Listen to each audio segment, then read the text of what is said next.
episode number 138 with Alex Fitzgerald.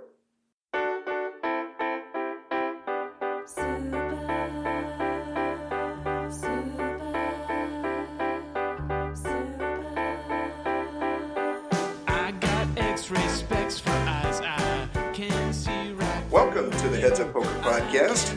This is Steve Barton. This is Mike Snyderman.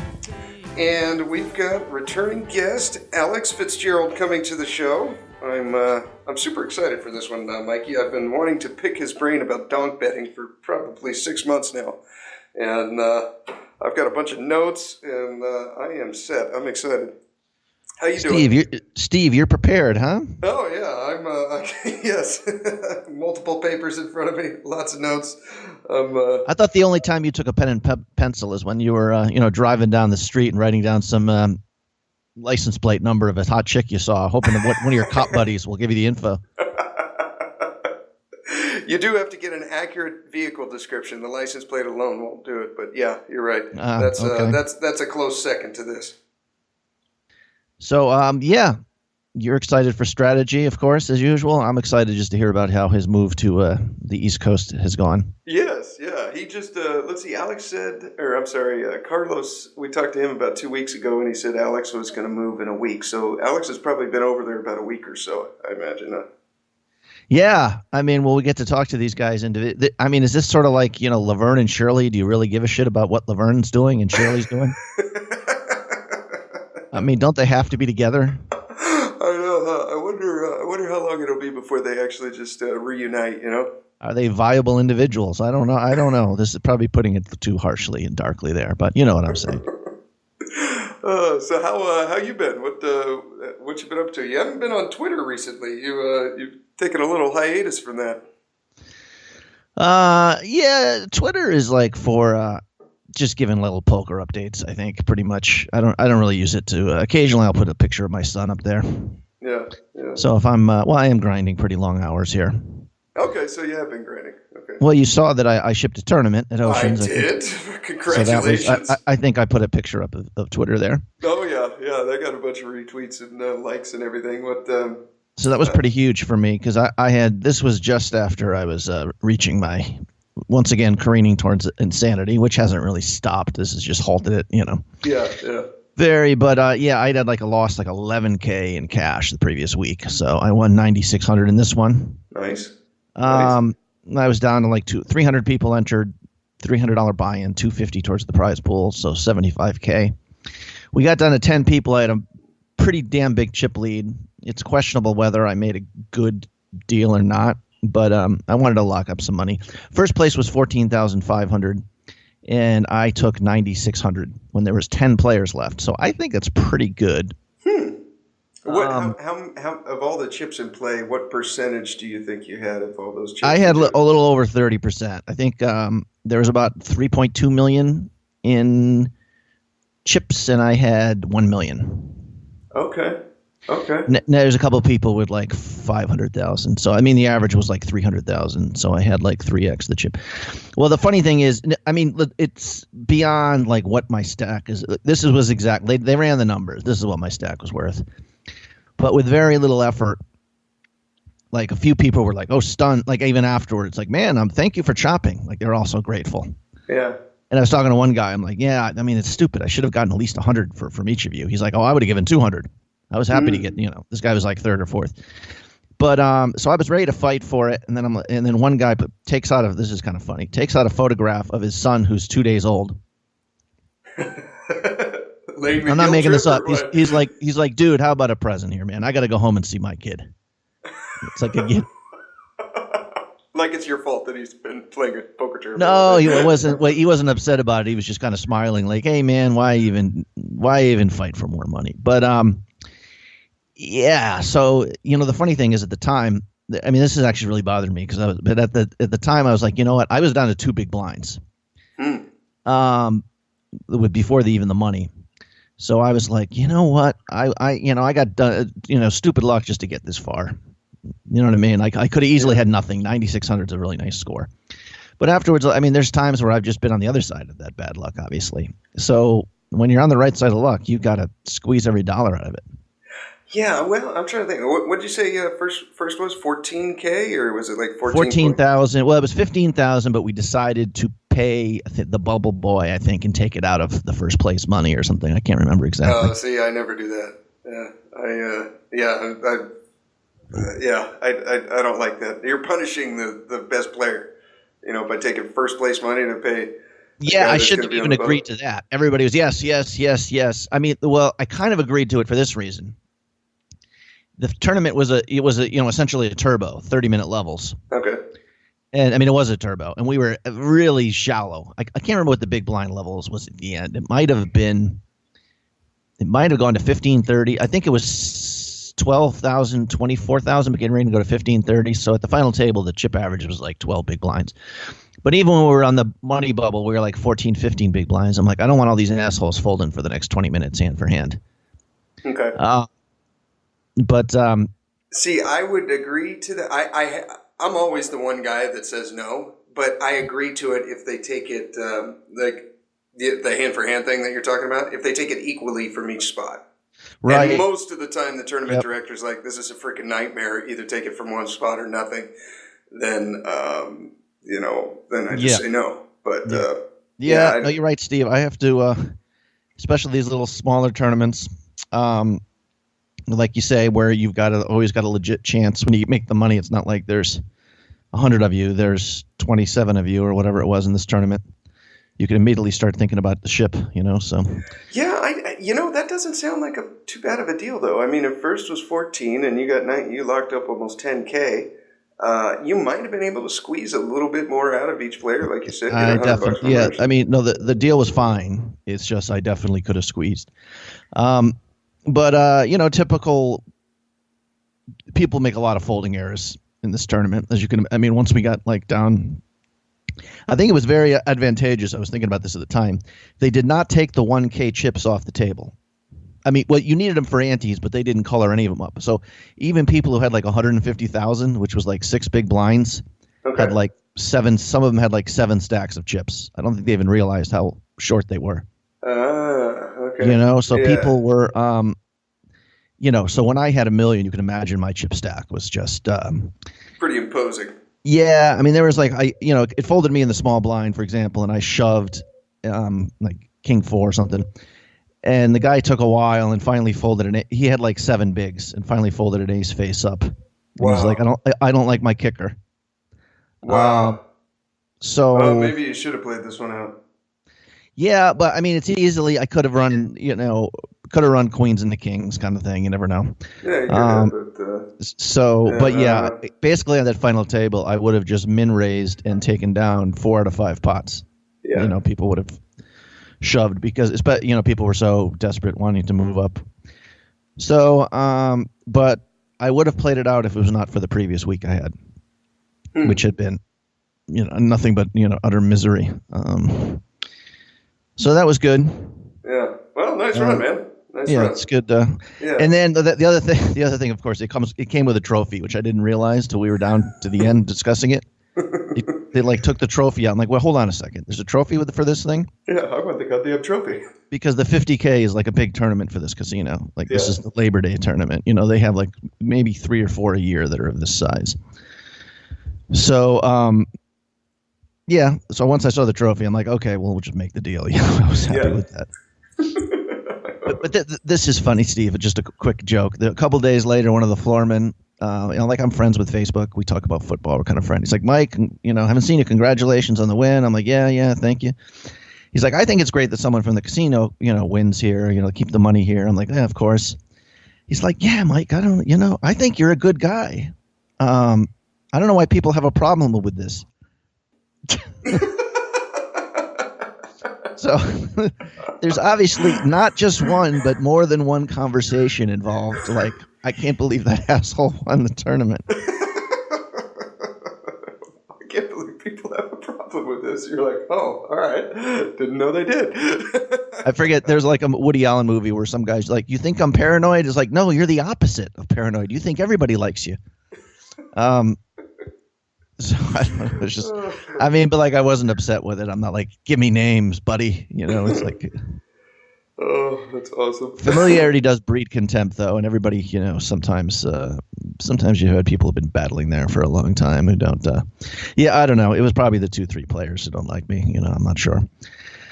But and the cash games have been going pretty well there too. I still want out poker. And by the way, Steve, you've cost me money today. Not really, but I couldn't, since I've done it to you before. I couldn't.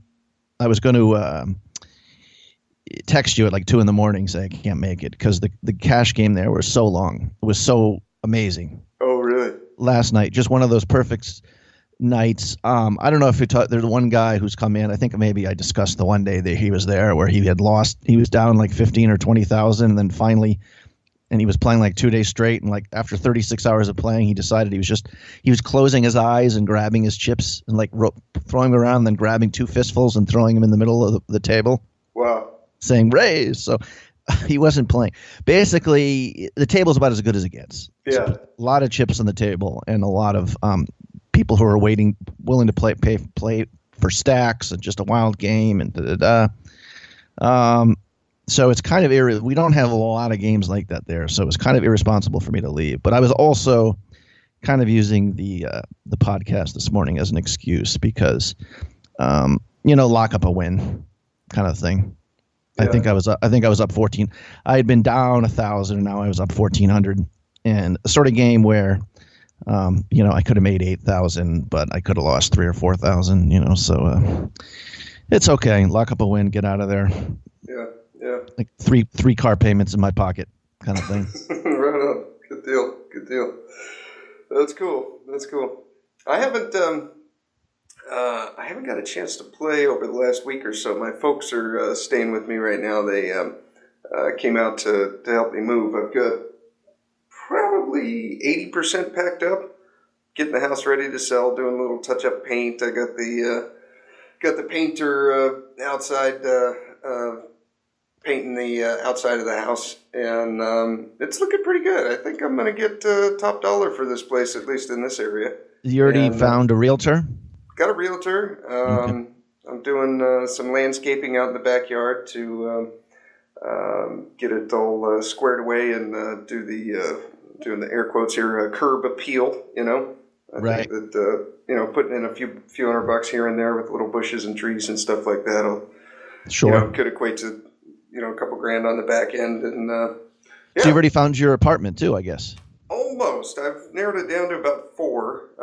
I'm just waiting to hear back from the property managers and the owners to see when I can get in and see them. But looking by the pictures, they look pretty good. Quickly, have you seen how Bitcoin has been plummeting here the last 36 hours? It's been a panic zone for me, of course. I saw it last night. What was it this morning? Did you see? It might have steadied from last night. I saw it down to 3,700 at one point. Of course, it was like 4,900 a week ago. I what saw bothers 4,200 last night. I didn't know it went down that far. Well, I've heard pretty much all these experts. The one little video I watched, which kind of calmed my nerves a little bit, like talking about, is there a Bitcoin bubble? And this one guy did a video on YouTube. He's like, listen, there's already been 6 of them. There's already been there's already been times where it's gone. There's been market corrections and it's gone way down, but it always goes back up, and it always goes down, not to its previous low point, but relative to its gains and So he's basically saying Bitcoin's about as good as an investment as you can get right now, and it's don't worry long term. But it's funny. I was talking to this one guy last night, and this guy was he's just saying the banks are really ready to do all out war on Bitcoin. It's not good business for them. They're kind of realizing this is a good strategy. I think it was the president of Chase Bank or something. I meant to look this up. I don't know. Came out and did like a news conference or an interview or something where he was like, listen, this is all a Ponzi scheme, or I forget which technology, he's basically saying he had some statement like, if any of my employees were at all even buying Bitcoin, I would fire them for their incompetence or something. I think it was. Yeah, I should have studied and found out what that was. And then I watched another expert. Neo is the one that, Bitcoin, we're hoping for like a 200 to 300% jump over the next year. But Neo is the one which a lot of people saying could really explode. Yeah. You could buy at $20 a pop, and it could be 200, 300 within a year. Yeah. And this one expert's like, he was giving suggestions. He's like, I got no problem buying Ethereum. Well, he was saying don't buy anything now because he thinks he thinks Bitcoin will go down to like maybe 3,400 and Ethereum down to 220. He's like, I wouldn't buy anything now. He's like, I can't even give you advice on Ethereum. I don't know what the hell's going on in China. I mean, NEO. Okay. So that was kind of disconcerting. So basically the problem I've bought in a lot of this stuff near the peak, or at least not near the bottom. So if it's a long-term investment, it doesn't matter if you buy Bitcoin at 4,300. Yeah. Because people are still saying it's going to be 6,000-7,000 by Christmas. That'd be nice. Be a nice little Santa gift. But it is interesting. Almost by accident, I told you the one buddy who bought it NEO at 5 and it got up to 50, and then he sold it all at like 37. Yeah. And now I think he just bought back in at 18 or whatever it was yesterday. But listen to guys, probably for me, I think it's just going to be leave it in there and watch my little portfolio grow. But there's a lot of money to be had in these guys who really study the charts, because there is almost a mathematical, somewhat certainty. You know, they talk about how when something's going up, immediately everyone wants to buy. I forget. There's all these little expressions, you know, this psychology of the buyer. Yeah. So it has to come down. There's always going to be a pullback. Yeah. So you sell all your NEO at 50 because it's grown X% over a certain amount of time. It always has to drop to 40 at least. And then you buy back in. I don't know, short selling, what's the terminology? I'm so ignorant. I don't know what the terms are, but I know exactly what you mean. I'm doing it right now with real estate with this house. It's on a bubble, and I'm going to cash out while I can't sell it quick enough. You know what I mean? Right. No, you always want to sell when it's high. Yeah. But even like NEO, if it jumps to 50, we know, let's say you knew with certainty it's going to go to 100. So, you know, holding it is still a good idea. But if you also know it's going to drop to 40 before it goes to 100, you have that little window where you can make a lot of money. Yeah. So I think this is for some investors, it's just sit back and do it.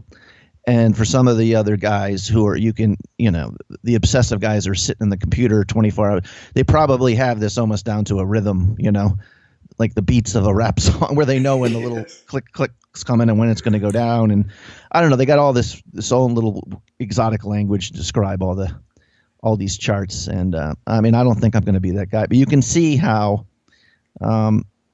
Digibyte, I think I bought it 15 and sold it 15 cents. Or no, 1.5 cents and sold it at 2 cents or something. And I had 40,000 of them. I forget. I made like $400. You know what? Alex is coming in right now. What's up, Alex? Hey, how you doing? Good. You were just coming in. We were discussing Bitcoin, Ethereum, and all sorts of cryptocurrency. Oh, yeah. Yeah, I don't know much about that, but it seems pretty neat. How you doing, Mike? Pretty good.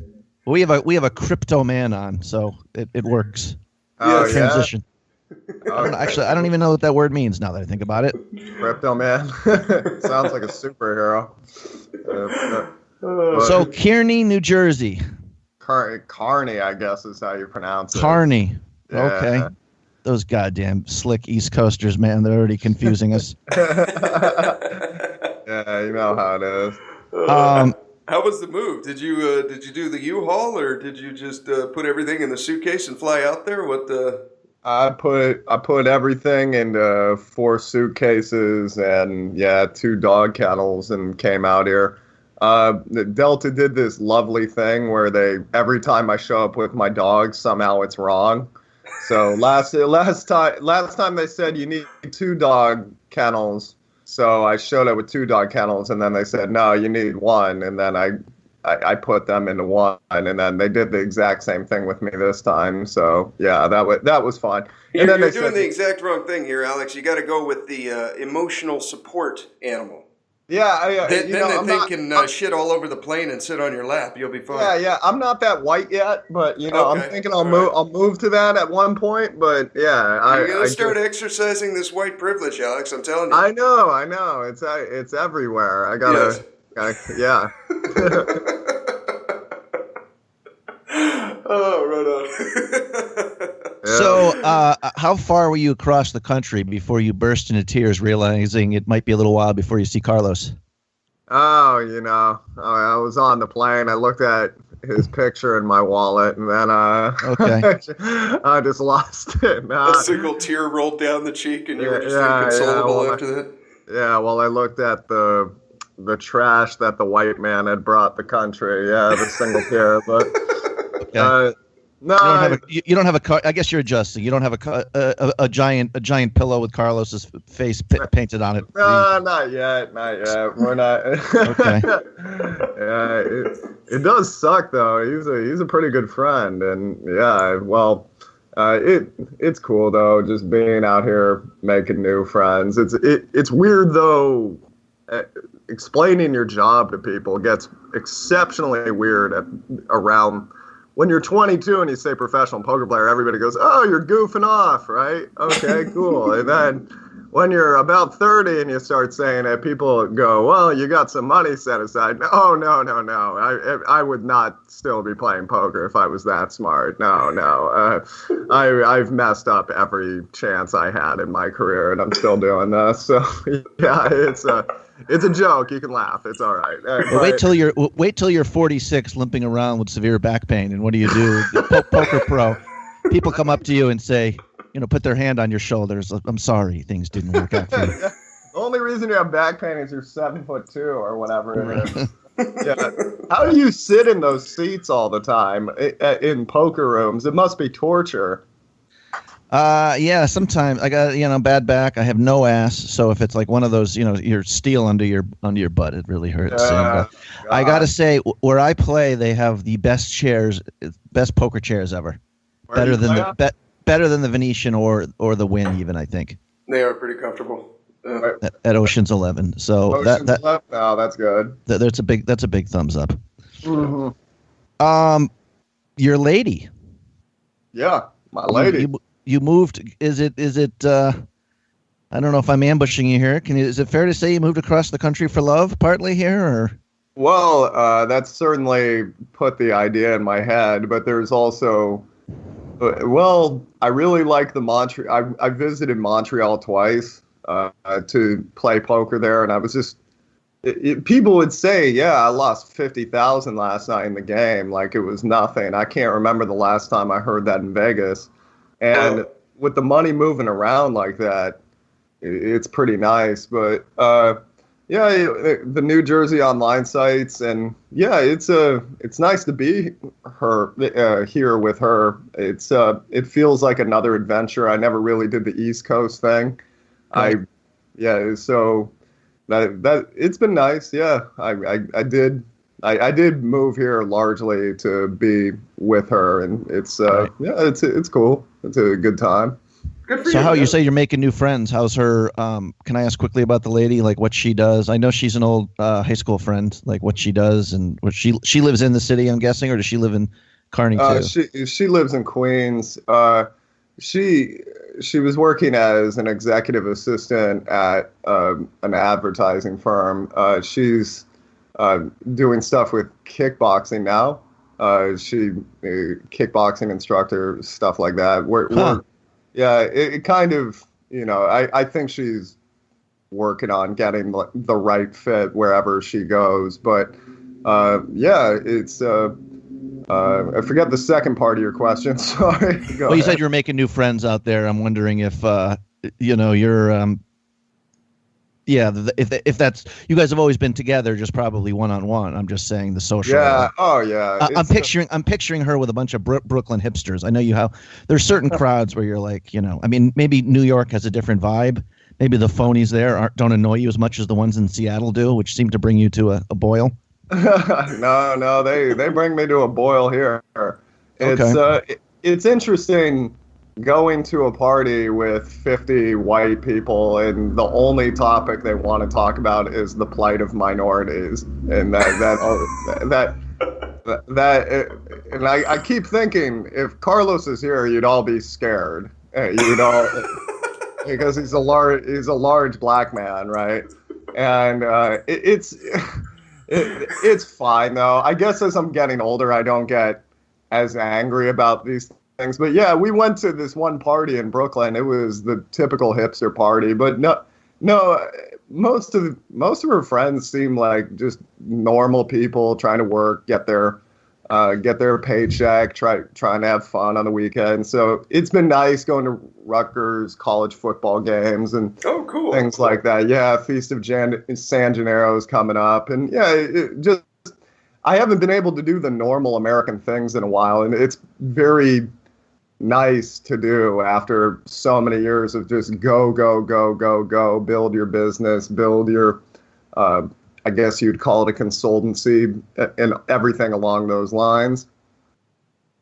Okay, sounds good. Right, quickly ahead of my sister in terms of Brooklyn hipsters was so like traumatized by the Bush election, and she become very. I mean, by the Trump election, she's been like, just talking about how the good people are out of power. She's like, I finally know what it feels like to be a black man, where just the whole world's against you. I thought that was pretty good. Oh my God! Well, it's strange to me how much people care about things. Like, there's this news story about what was it? In Florida, there was some Pizza Hut that says you need to stay in here, otherwise the hurricane is no excuse if you don't show up for work. And everybody's coming together to say you should sue these people, or hey, the guy has to run the business. And my big question is always, why do people care so much? If you close your eyes, you'll have no idea who became president. How has Trump being elected affected you? 99% of people can say, no, my girlfriend did get racial slurs yelled at her on the subway, so she has a legitimate argument. The rest of us, especially white folks, a lot of things didn't really change. So this co-opting the rage of other people so we can join in the outrage porn is so strange to me, and it seems so disingenuous. And yeah, so I guess I just talked crap about your sister for 2 minutes, but no, that's fine. I know what it feels like to be a black man. Okay. What else are we talking about today? Well, quickly, I just jumped on the fact you're talking about you like the New Jersey poker sites, because listening to a TPE video, you sound like you were pretty decisive in announcing your poker retirement, or maybe that's just relative to I'm going to be doing a lot more coaching than playing from now on. Right. I did have the real. Okay, let me walk you guys through that, because I think I did a pretty poor job of explaining that before, and thank you for giving me a chance to talk about it. I really got irritated growing up when people would say, I'm a professional poker player. And meanwhile, I was playing poker with a gun to my head. I was supporting my mother. I was taking care of my sister. And if I did not win, I did not eat. And then some kid who's in his mom's basement paying for his own peanut butter Captain Crunch wants to say he's on my level. That really pissed me off. And then it occurred to me one day, wait a minute, you don't make your money from playing poker anymore. And I just couldn't use the term anymore. I felt like a liar. Like, I can't say I'm a professional poker player when guys like you are still in the field trying to make it happen. And there's so much agony that goes with playing poker professionally. There's so much, what would be the word? Stress. Stress. There's a lot of stress. There's a lot of just not knowing what's going to happen next. And there's no chance of going broke in the next 12 months. You're not a pro poker player, I guess. Exactly. Right? Well, and there were times, at my height, I had $250,000, and it still was like, well, this could be gone in 3 months, because it was, now that would be a very stupid professional poker player. But a lot of times, if there's no chance of going broke within a year, you're probably not playing with any risk of ruin, which means you're playing glacially slow, low stakes. And that's not an optimal strategy either. So like you said, there's always risk. And once it occurred to me, wait a minute, you don't have to worry about anything. Your students pay for everything. Your students pay your rent. Your students pay for your clothes. Also, you can talk about a poker game. And then I realized I can't really use that term anymore, but I do want to play more poker. I think I'm going to start. I never really had a reason to play poker the last few years. I busted my ass from 2006 to 2011. I literally don't think I ever took a week off. I don't think I ever took more than one day a week off, literally 50, 60 hours a week, just at my computer grinding.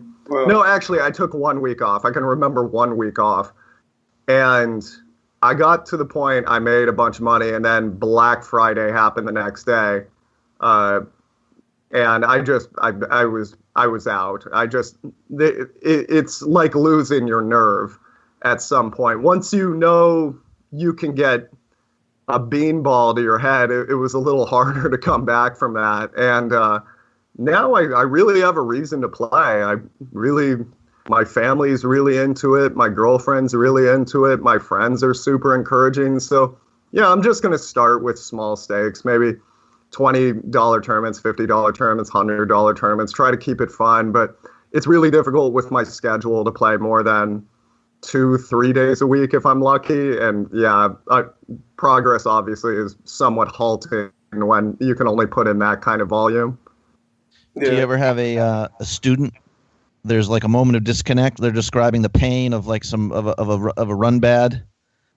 And you're like, in 2009, I had a similar experience. It's like ancient history where they want to hear, they want to emotionally connect with you in that way, Right. Well, I can bring up a few more of the horrifying stories, but yeah, it doesn't really work. There is a disconnect.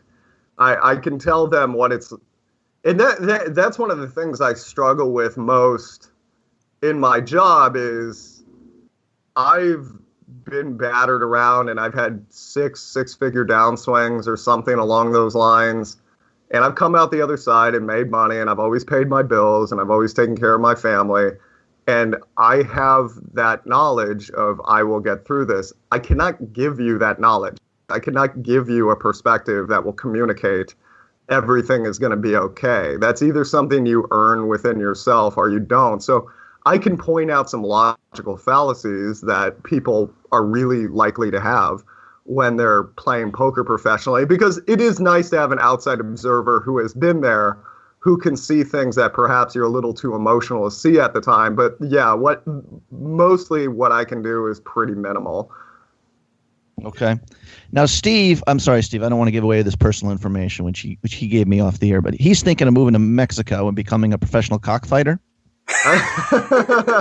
And he's looking for a mentor, and he's looked out, and one of those guys who he's like the greatest cockfighter ever, but he lives in some posh place in like Malibu, and he hasn't done it in a while, although he has a lot of knowledge.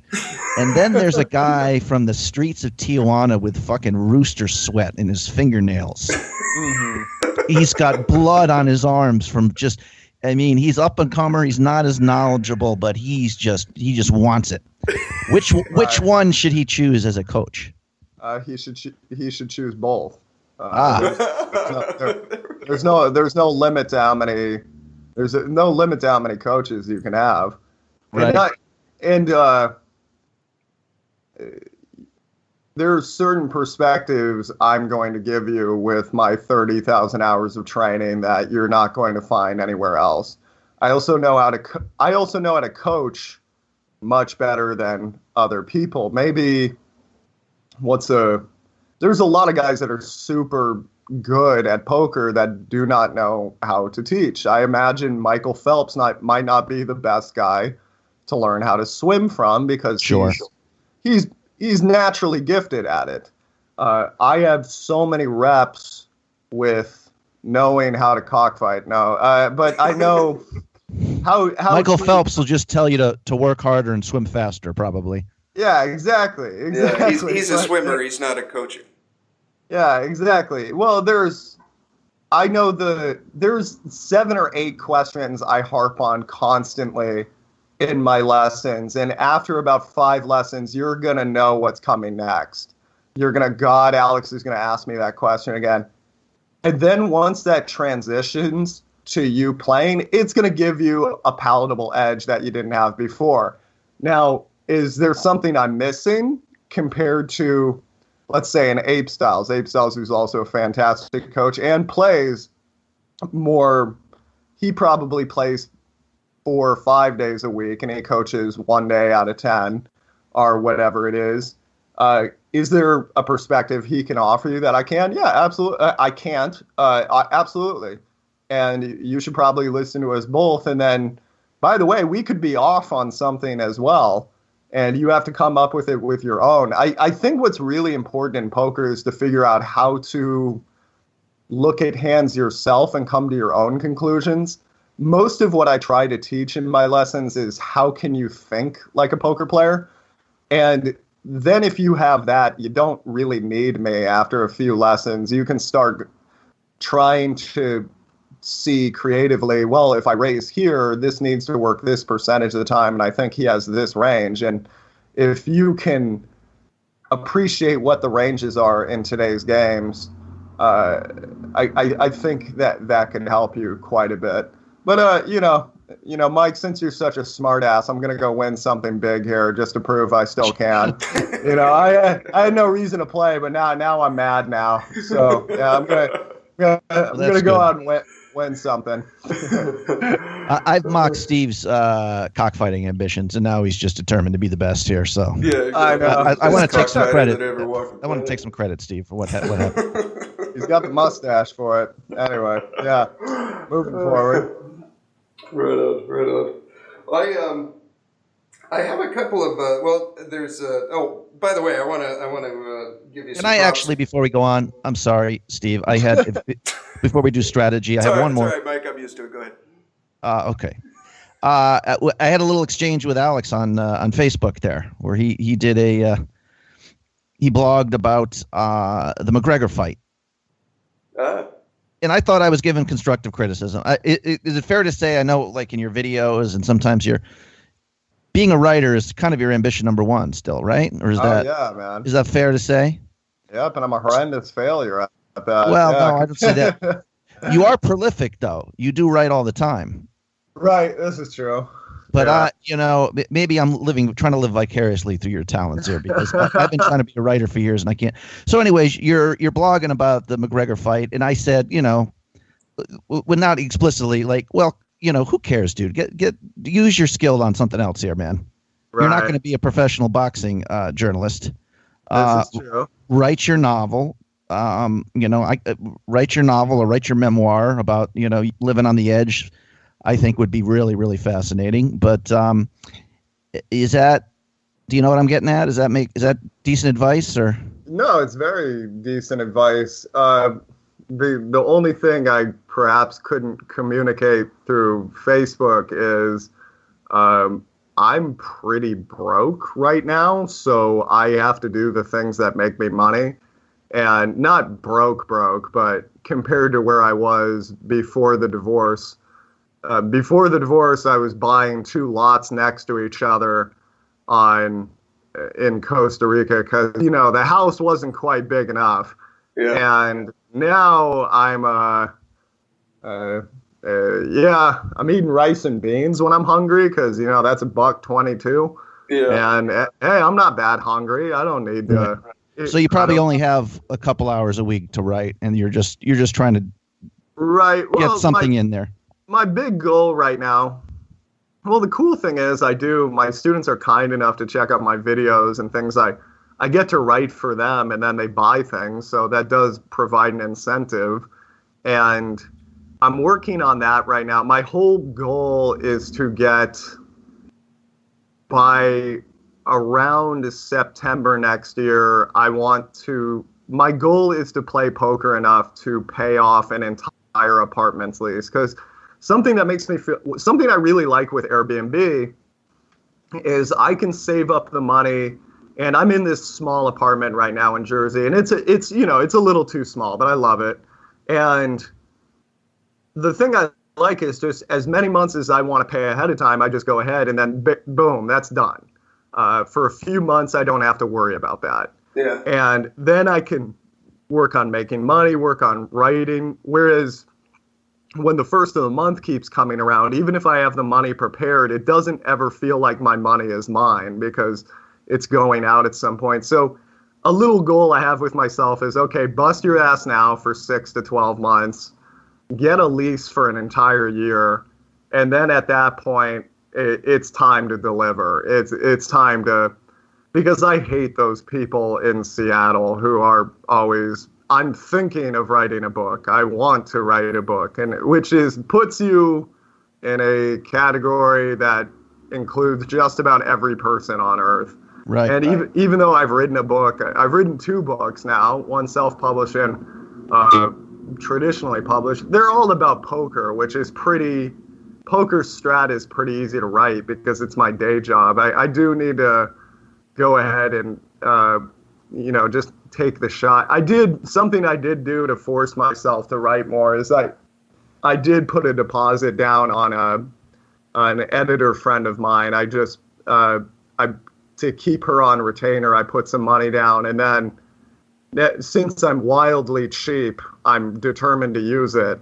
And what that means is I'm sending her essays every week or so, and some of them she goes, "This is atrocious, please do not publish this." And there's others where she goes, "Oh, this is pretty good. To make this a little bit more snug, I'd clip this and that."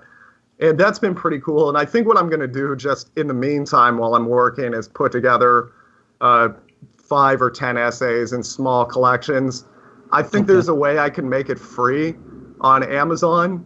And I think you can only do it for 5 days or something like that. But I'm just going to do that so anybody who wants it can have it. Then I'll make it 99 cents after that, or whatever the minimum is. You can put on Amazon. And you'll be happy, Mike. A lot of them are... They're stories from they're the war stories from the tour. So the second the second essay in there is my arrest in Italy. Give me the drug stories, you white trash motherfucker. Well, that was they're gonna come. Oh, don't worry.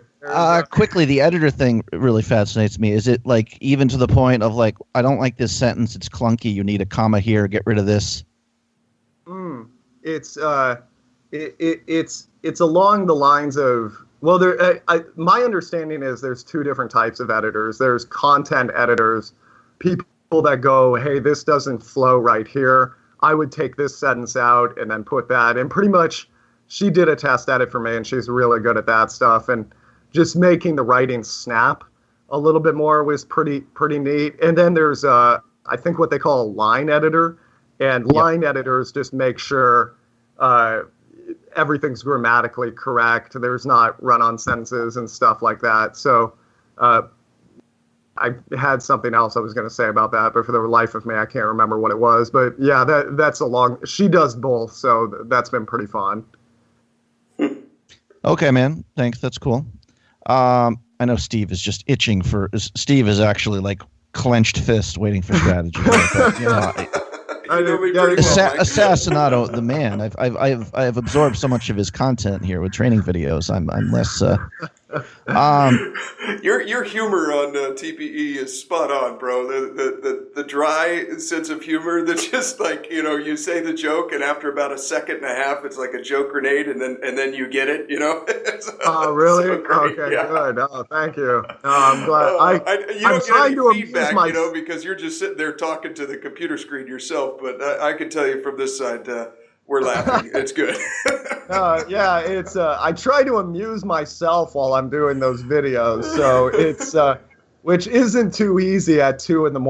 or whatever time I finally get around to making them, because I don't know how to function like a normal human being. But it's nice to hear that anyone gets it. Yeah. Anyone has fun with it. I know there's a few duds in there. By the way, I was working on videos last night. Look out for those. I'm making new ones. Nice.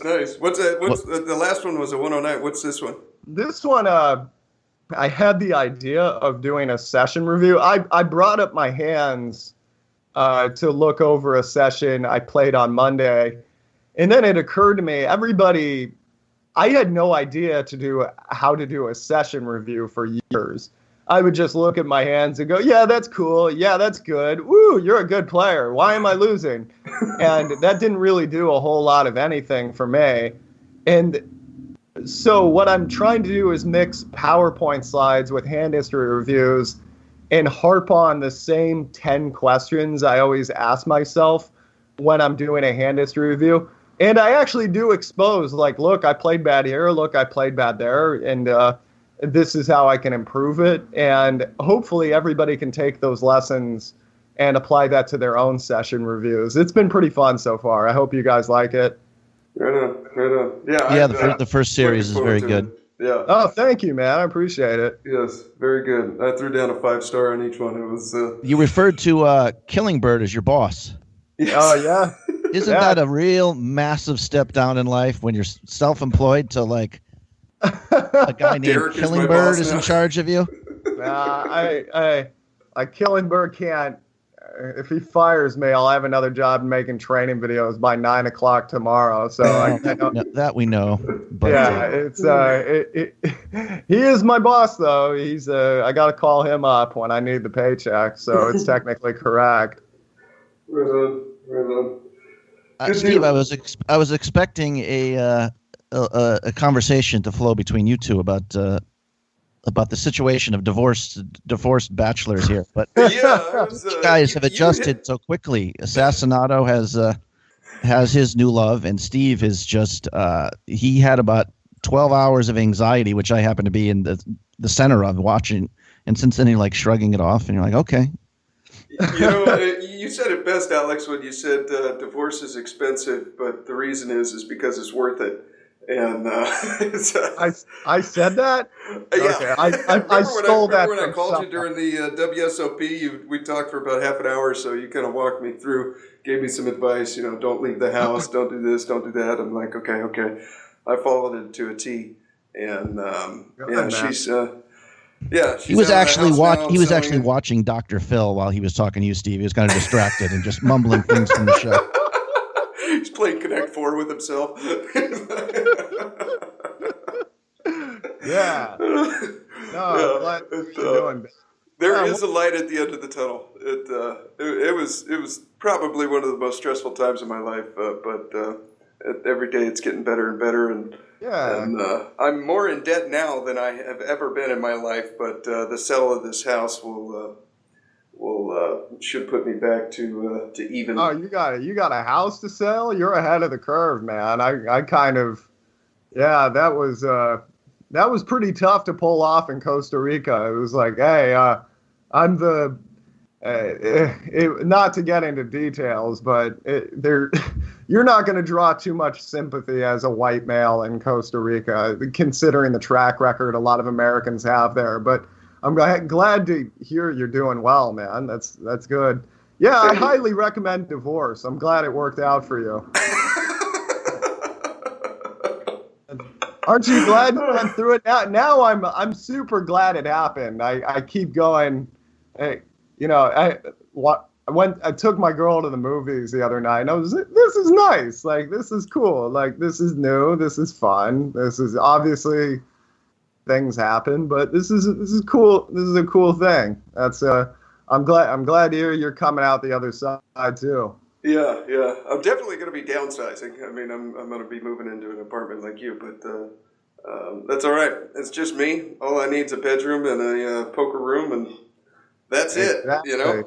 Exactly. No, Steve, by the way, though, is selling a house, and he still has 2 houses, so we don't have to. Steve's money situation is, Damn, I want to be a fireman too. How'd you pull that off? Yeah. That was years of planning. Man, I wish I planned as well as you. Well done. Thank you. Yeah. Thank you. All right. I guess we got to get into some. What are we talking about today strategically? I wanted to go over donk betting. I've been looking forward to this one for a while. Sure. And like you jokingly said, but I think there's a lot of truth behind it. You taught Jonathan Little how to donk bet, and so I figured I'd get it from the horse's mouth and get it from the best. Mm-hmm. And I got your book, the Myth of Poker Talent, and I went over the donk betting in there. And so For any new listeners or beginners listening to this, a donk bet is you're basically out of position for the rest of the hand, and you're leading into the pre-flop aggressor. So imagine this scenario.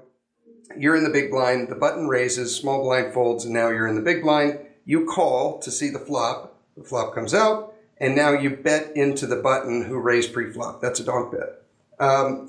Just a quick side note here, Alex. Would a donk bet be if you limped, and then let's say you limp in the cutoff, and then the button raises, you call, and then you lead the flop? Could that also be that's a donk bet? Donk lead.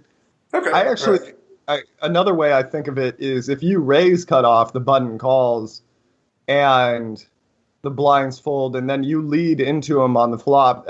Technically, that's not a donk bet, but I classify it in my head as a donk bet because that makes me realize you're allowed to check fold there, because you wouldn't donk bet willy-nilly there, but many people lead 100% of their hands, which I don't think can be correct because those two are not that far apart just because you lead.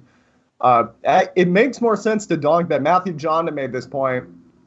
When you call from the big blind and you lead the flop, your opponent has 40% of hands or whatever he raised with from the button, and he's going to be missing a lot of the time. So donk leading there has a lot of credibility. Whereas if you raise from the cutoff and the button calls, the button is calling with 12, 15% of hands. If you lead into him there, or donk lead maybe, if you want to call it that, it has a little less credibility because 12% of the hands is going to hit the flop a great percentage of the time. See, I don't have to be cockfighting in the streets of Mexico to know that, what I just told you guys. So anyway, so what other questions did you have about donk betting? Well, you said in your book that some general lines for when to donk bet is it's too strong for a check fold. Check raising, you can't do it. It just doesn't make sense. And it's too weak for a check call. Yeah, so that would be a good example of that would be, let's say the board comes, let me come up with one right now. So let's say the board comes queen 7-8, and you have 5-6 offsuit in the big blind. Now, check calling doesn't make a ton of sense here because you're going to miss on the turn almost 90% of the time, right? Yeah. And you're, or whatever the hell, 88% of the time. And if there's a flusher out there, you're even more often, you're not going to make it on that turn. And so check call doesn't make a ton of sense there. If you check raise, you don't have a whole lot going into the turn and you got a big old pot. And if you turn a pair or something, it's going to make things a little bit more difficult. And check folding doesn't make sense because your hand does have some equity. So something that could be interesting here is leading out and applying the pressure to your guy. Because let's say you donk lead there and the guy calls, as people like to do. And if there's on the turn, if you bet again and the guy's probably not raising the turn that often, you get a little bit of a 12% hedge on your bet. So if you bet the size of the pot, it doesn't need to work 50% of the time. Because he's not raising that often, and an additional 12, 8, whatever percentage of the time it is with the flush draws and whatnot, you're going to hit your hand on the river. And some of the times it's good. So it does hedge your bet a little bit. And it makes this line a little bit more tempting, whereas 98% of the time or 95% of the time, this line doesn't make much sense. Okay. Yeah. So what on that specific example you gave, I mean, I guess it would depend on stack sizes, obviously. Right. You want to be a little deeper. Yeah. What turns are you barreling again? Most turns? Okay, I'll give you guys a hypothetical. Let's say it was queen of clubs, 7 of clubs, 8 of diamonds, and you have 5, 6 of hearts. You lead half pot, the guy calls.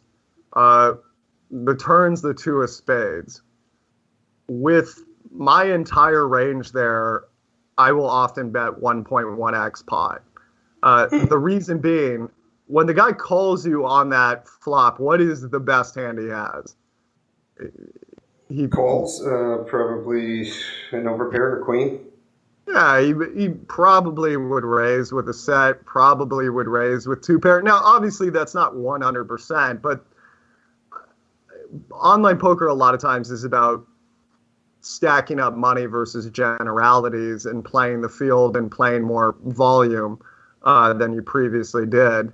And this is one generality that, or generic thing you can look for that tends to be true, which is people like to raise two pair or more. It's amazing how I'm really fascinated with writing on a piece of paper. If there's a way you could write enough on a piece of paper that if somebody could refer to that, they could play really good no limit hold'em. And one of the things when I try to fill out that piece of paper, because I think it would make me a better coach, is when they raise, they have more than one pair. When they call, they have one pair or less. And while that's not true sometimes, it is true 95% of the time, which is pretty bizarre. So if the guy's capped out at one pair, imagine having queen jack there, and on the turn, some guy you don't know, perhaps a little bit more conservative in dress. We can all do that when we play live. Or picked a really good screen name, like Venetian Fan 1976, or whatever it is. Now that one leads 1.1x on the turn. You're gonna sit there with your queen jack, and you're not feeling so odd. And I bet you find the fold button more often than you'd like to admit. And with a 7 or 8 or pocket 9s, pocket 10s, pocket jacks, it's going to hit the muck pretty often. And now, if you do get called, if you do get caught, people should jam. You'll see this happen between old episodes between Durr and Phil Ivey, which was Durr would lead with one of those hands and Phil Ivey would be stuck. And with pocket 9s or whatever it was, he would just jam the turn. And people would say, why in the world is he jamming the turn? Well, Ivey would do it because the stacks were a little shorter than people realized. And the other thing was he knew he either had a big draw, he had the nuts, or he had nothing and he wasn't firing again on the river. So he wanted to make sure that he just didn't give him a big draw at taking his whole stack on the river. And obviously I'm just supposing that was one of the reasons he did it. And he also thought he might call with a draw, a combo draw there, if he somehow thought the combo draw was superior. But your bet needs to work. If you bet like 1.1x pot, it needs to work 54% of the time. And most people are not Ivy. They're not going to jam on you with one pair. They're just going to call, which means really your bet needs to work about 45% of the time, 44% of the time, however you want to do it. Because on the river, you do get to hit your straight on a number of occasions. And this assumes you get no money from it as well. This assumes it just goes check, check every single time on the river. So now let's say the flush draw comes through. How often does the average person, let's say the turn's the 10 of, let's say the turn's the 2 of hearts, or no, 2 of, I forget the flush draw I put out there. I think it was 7, 8 of clubs. Yeah, let's say the turn's the 2 of clubs. You should turn your hand into a bluff here as well, because 80% of the time your opponent is not going to have the flush. Now, does that mean 20% of the time he has the flush and you look like a horse's ass? Yeah. But a lot of times I will bet turn in, I will bet river there, and it makes my range very difficult to read because I get a few more calls with flushes once I get caught doing this once, although you don't get caught as much as you'd think, because most people, if we think about what we do in this situation, in the other person's spot, with a queen, we will call once, and then on the river, we'll probably fold when the guy fires again, unless the queen is ace queen. We might give it a little bit more thought. King queen, we might give a bit more thought. But if if we cap out our range at a queen on the flop, and then we're folding maybe king queen on the river, this is a terrific triple barrel spot. This is something Carlos really latched onto, and I think he's been having pretty serious results on ignition, and I would like to think it's partially because of this. And it really, the hand you have, the hand that's not quite good enough to fit in those three ranges, it's really a randomizer. It's a bit of a hedge on your bets, but it also makes sure that you're not doing this every single time a board comes out there that you could cap if you were able to lead into and somebody called. So that would be one way to look at donk bets. Were there any other specific questions you had in regarding to donk betting? Well, in your book you mentioned okay, a good board to donk bet here. Let's say you have Queen Jack of Hearts, and on a flop of 10 of Hearts, 8x, 2x. You said that's a good donk betting hand because there's a lot of good turn cards for you here. Any ace, king, queen, jack, or 9 is good, and that's more than half the deck, 25 out of 47 cards. And you recommended leading the flop for 2/3 pot and then pot the turn on good turn cards. On bad turn cards, you're basically just checking and hoping he checks behind. And then another one you said, and I started doing too, and I like a lot, is low flush draws. You know, so you got like 5, 6 of diamonds, and the flop is a jack of diamonds, 8 of diamonds, 2 of hearts. You know, that one's pretty cool. Let's see, open-ended straight draw. Quickly, can I ask, Steve, I actually have a specific hand here that I could ask, maybe that will address. Sure. This is a spot that is interesting, because I'm usually donking, multi-way pot, I'm donking the monsters 2 pair or better, especially on a wet board. Good. And I like that play a lot. And, I'm donking the spots, maybe like backdoor nut flush, 2 overs, the gutter balls. But usually just top pair is like always check call, like, geez, what does he do if I raise spot? Where, it's funny, I'm near the end of part 4 of your video. I actually didn't finish. And I honestly was watching this morning and just paused at the point. It's perfect for this discussion, Steve. Probably you won't remember this hand, but a guy opens from the button. You guys are about 65 big blinds effective, pretty deep running in this tournament. You defend the big blind with queen 10 of hearts. And the flop is queen 7-5, 2 spades. And this guy was pretty passive, so I understood that part, why it's good to donk. But I just feel, and I understand it's good to donk because you're getting called by worse quite a bit here. I'm terrified of getting raised with my donk lead here. I mean, basically, your big rule is you should never be on autopilot, like 100% of the time. Here I'm kind of on autopilot. I know I'm playing when I'm 8 tabling. I'm using that as an excuse where I'm always check calling here. So top pair, like I said, just one top pair is like, it's like I'm just never donking and then looking for 3 streets of value. Is that a leak? No, it's common wisdom usually becomes common because it's somewhat effective. And in the old days, what people would do is they'd c-bet absolutely every board. And this is probably what you're picking up on, is everybody c-bets every board. Why would I want them to cut them off? And that I think 80-90% of the time that makes a lot of sense. You should let them fire and just go ahead and call. And but there comes a time, this was a specific situation where the guy just wasn't that aggressive, where I felt, and there was a draw out there that whenever there's a draw, I like leading 1 pair because then they can put me on that draw. It's really funny then when the draw comes in, I bet again, they go, well, he's trying to represent that draw, I call. And if the draw doesn't come in, they go, well, he obviously missed his draw, so I call. And essentially the draw out there gives him a reason to call. This is something that took me a really long time to learn because I was always in poker for the money. I love the game quite a bit, but I really came into it for the money. And I found out really quickly you could fold damn near everything and make a little profit from poker. Not a ton, but you could make a little. And I assumed everybody thought like that as well. But people, when they come to play poker, they come to play poker. They do not want to fold. They want to gamble.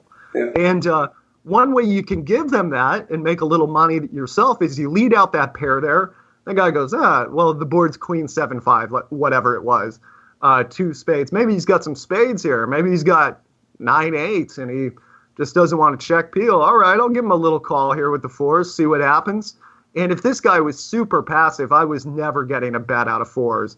It would have gone check, check. Then I would have led the turn. He went, okay, he's leading his pair. I guess I drop it now. Now I'm giving myself a chance to pick up a few extra bets here when I lead out. But I should preface this by saying that is a very thin lead I did there. And the reason that might be a little too flashy, I probably felt I had a really good feel for that guy when I did that. Or maybe I had another stat on the back end that just showed he hadn't raised. Aggression frequency is a really good stat to look at here. That's essentially just a percentage that shows you how often the guy bets and raises versus how often he checks and calls. If you see that's in the low 20s on every street, you don't. It's okay to lead there, and if he raises, he probably has a big draw or a set based on his history. So you can. It really sucks, but you can just go ahead and bet fold there. So against the ag player, you're more likely just to check call. Yeah, versus an aggressive guy. I just go ahead and check call. And another thing I want to say here, sorry, I've spent so much time thinking about dog bets. I have a lot of thoughts. No, this is perfect.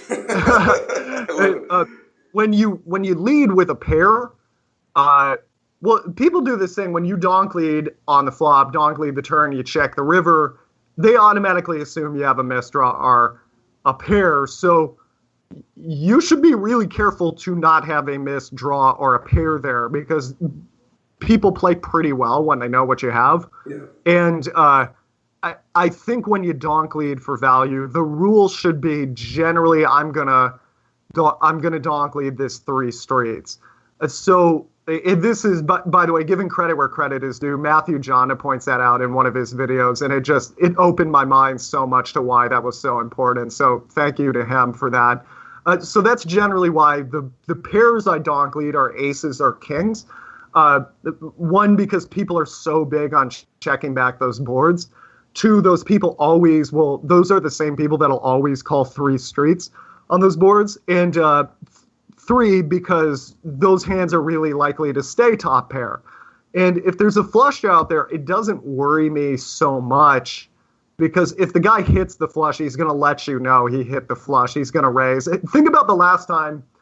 So let's say the board came queen 7-5 and you had like ace 5 of hearts and the 7-5 was of spades.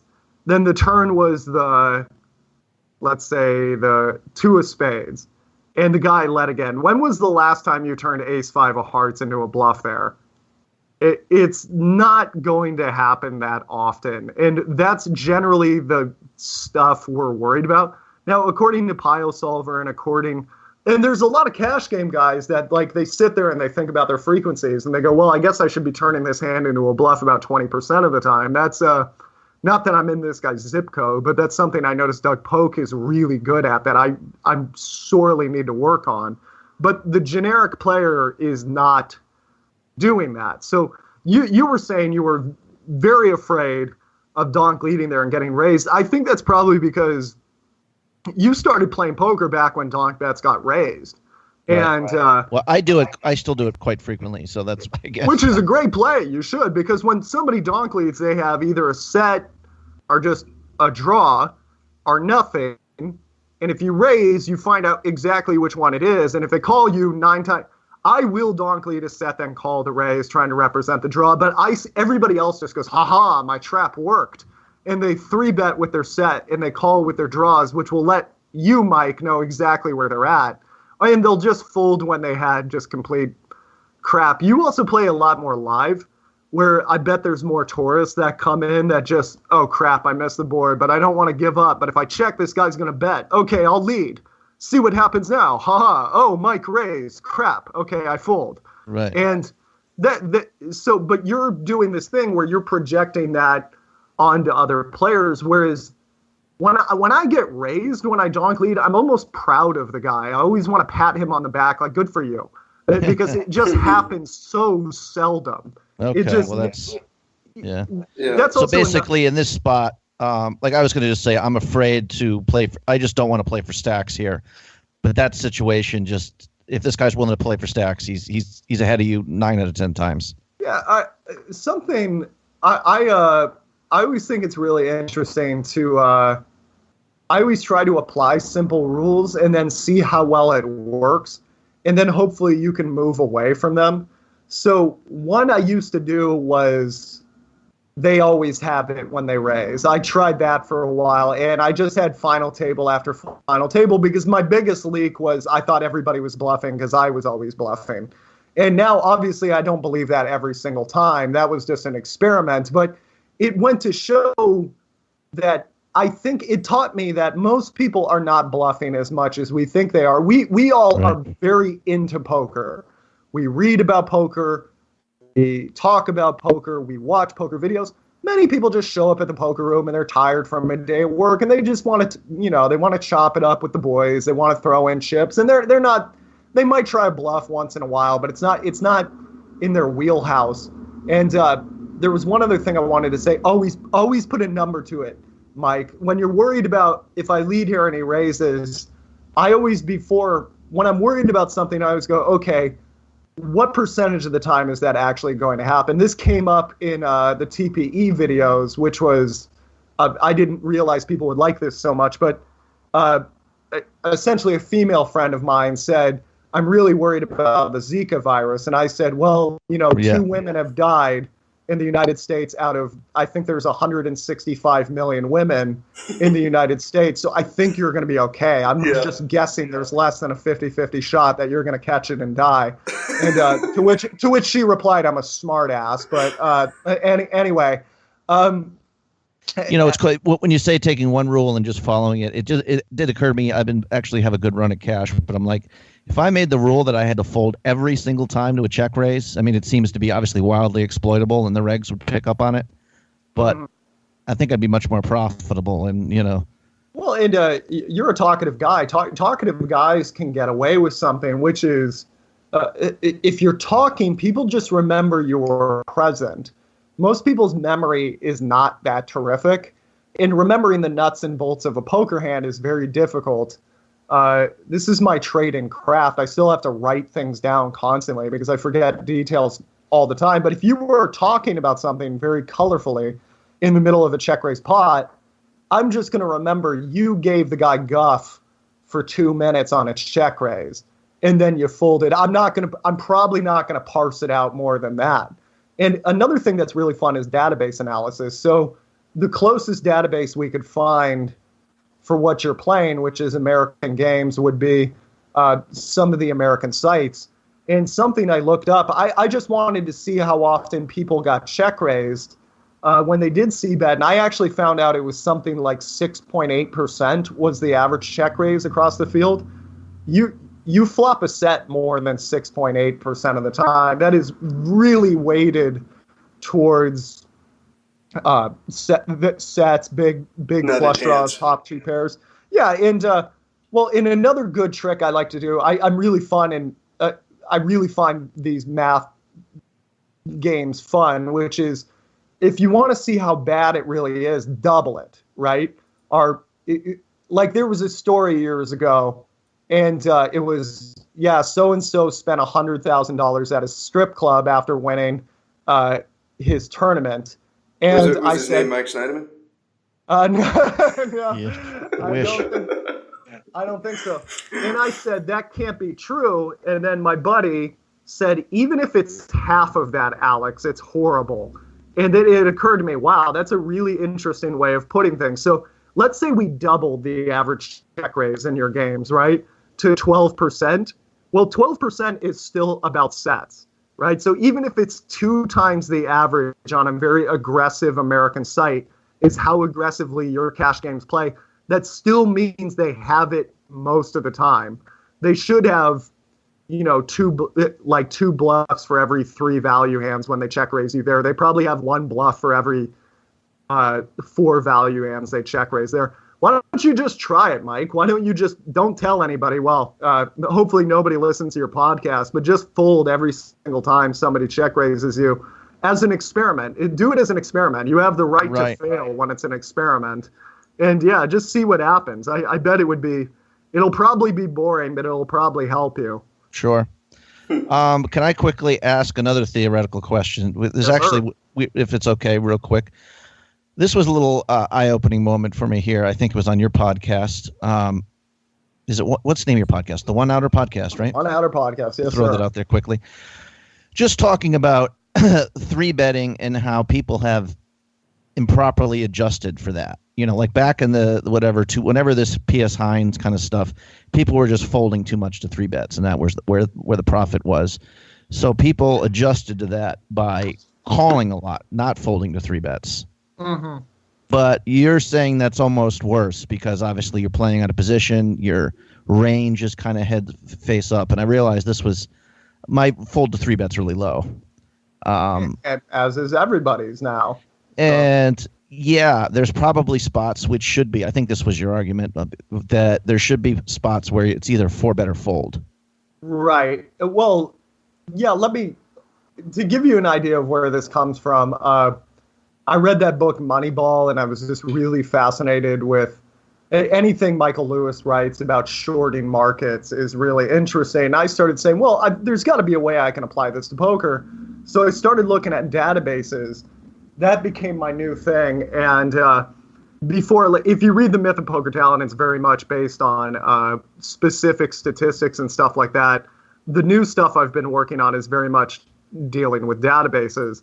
And I started looking for stats that I could more or less short. And one thing that I noticed had really gone up was people flatting 3-bets. Flatting 3-bets, it used to be considered a faux pas to flat a 3-bet. You just didn't do it. And like you said, when you watched Mr. Hines playing, in the old days, people would just fold to his 3-bets, and that's where the money went. And the best way I can describe it as this: if somebody opens 5-3 of clubs under the gun, it gets exposed at the end of the hand. Does anybody say anything about it?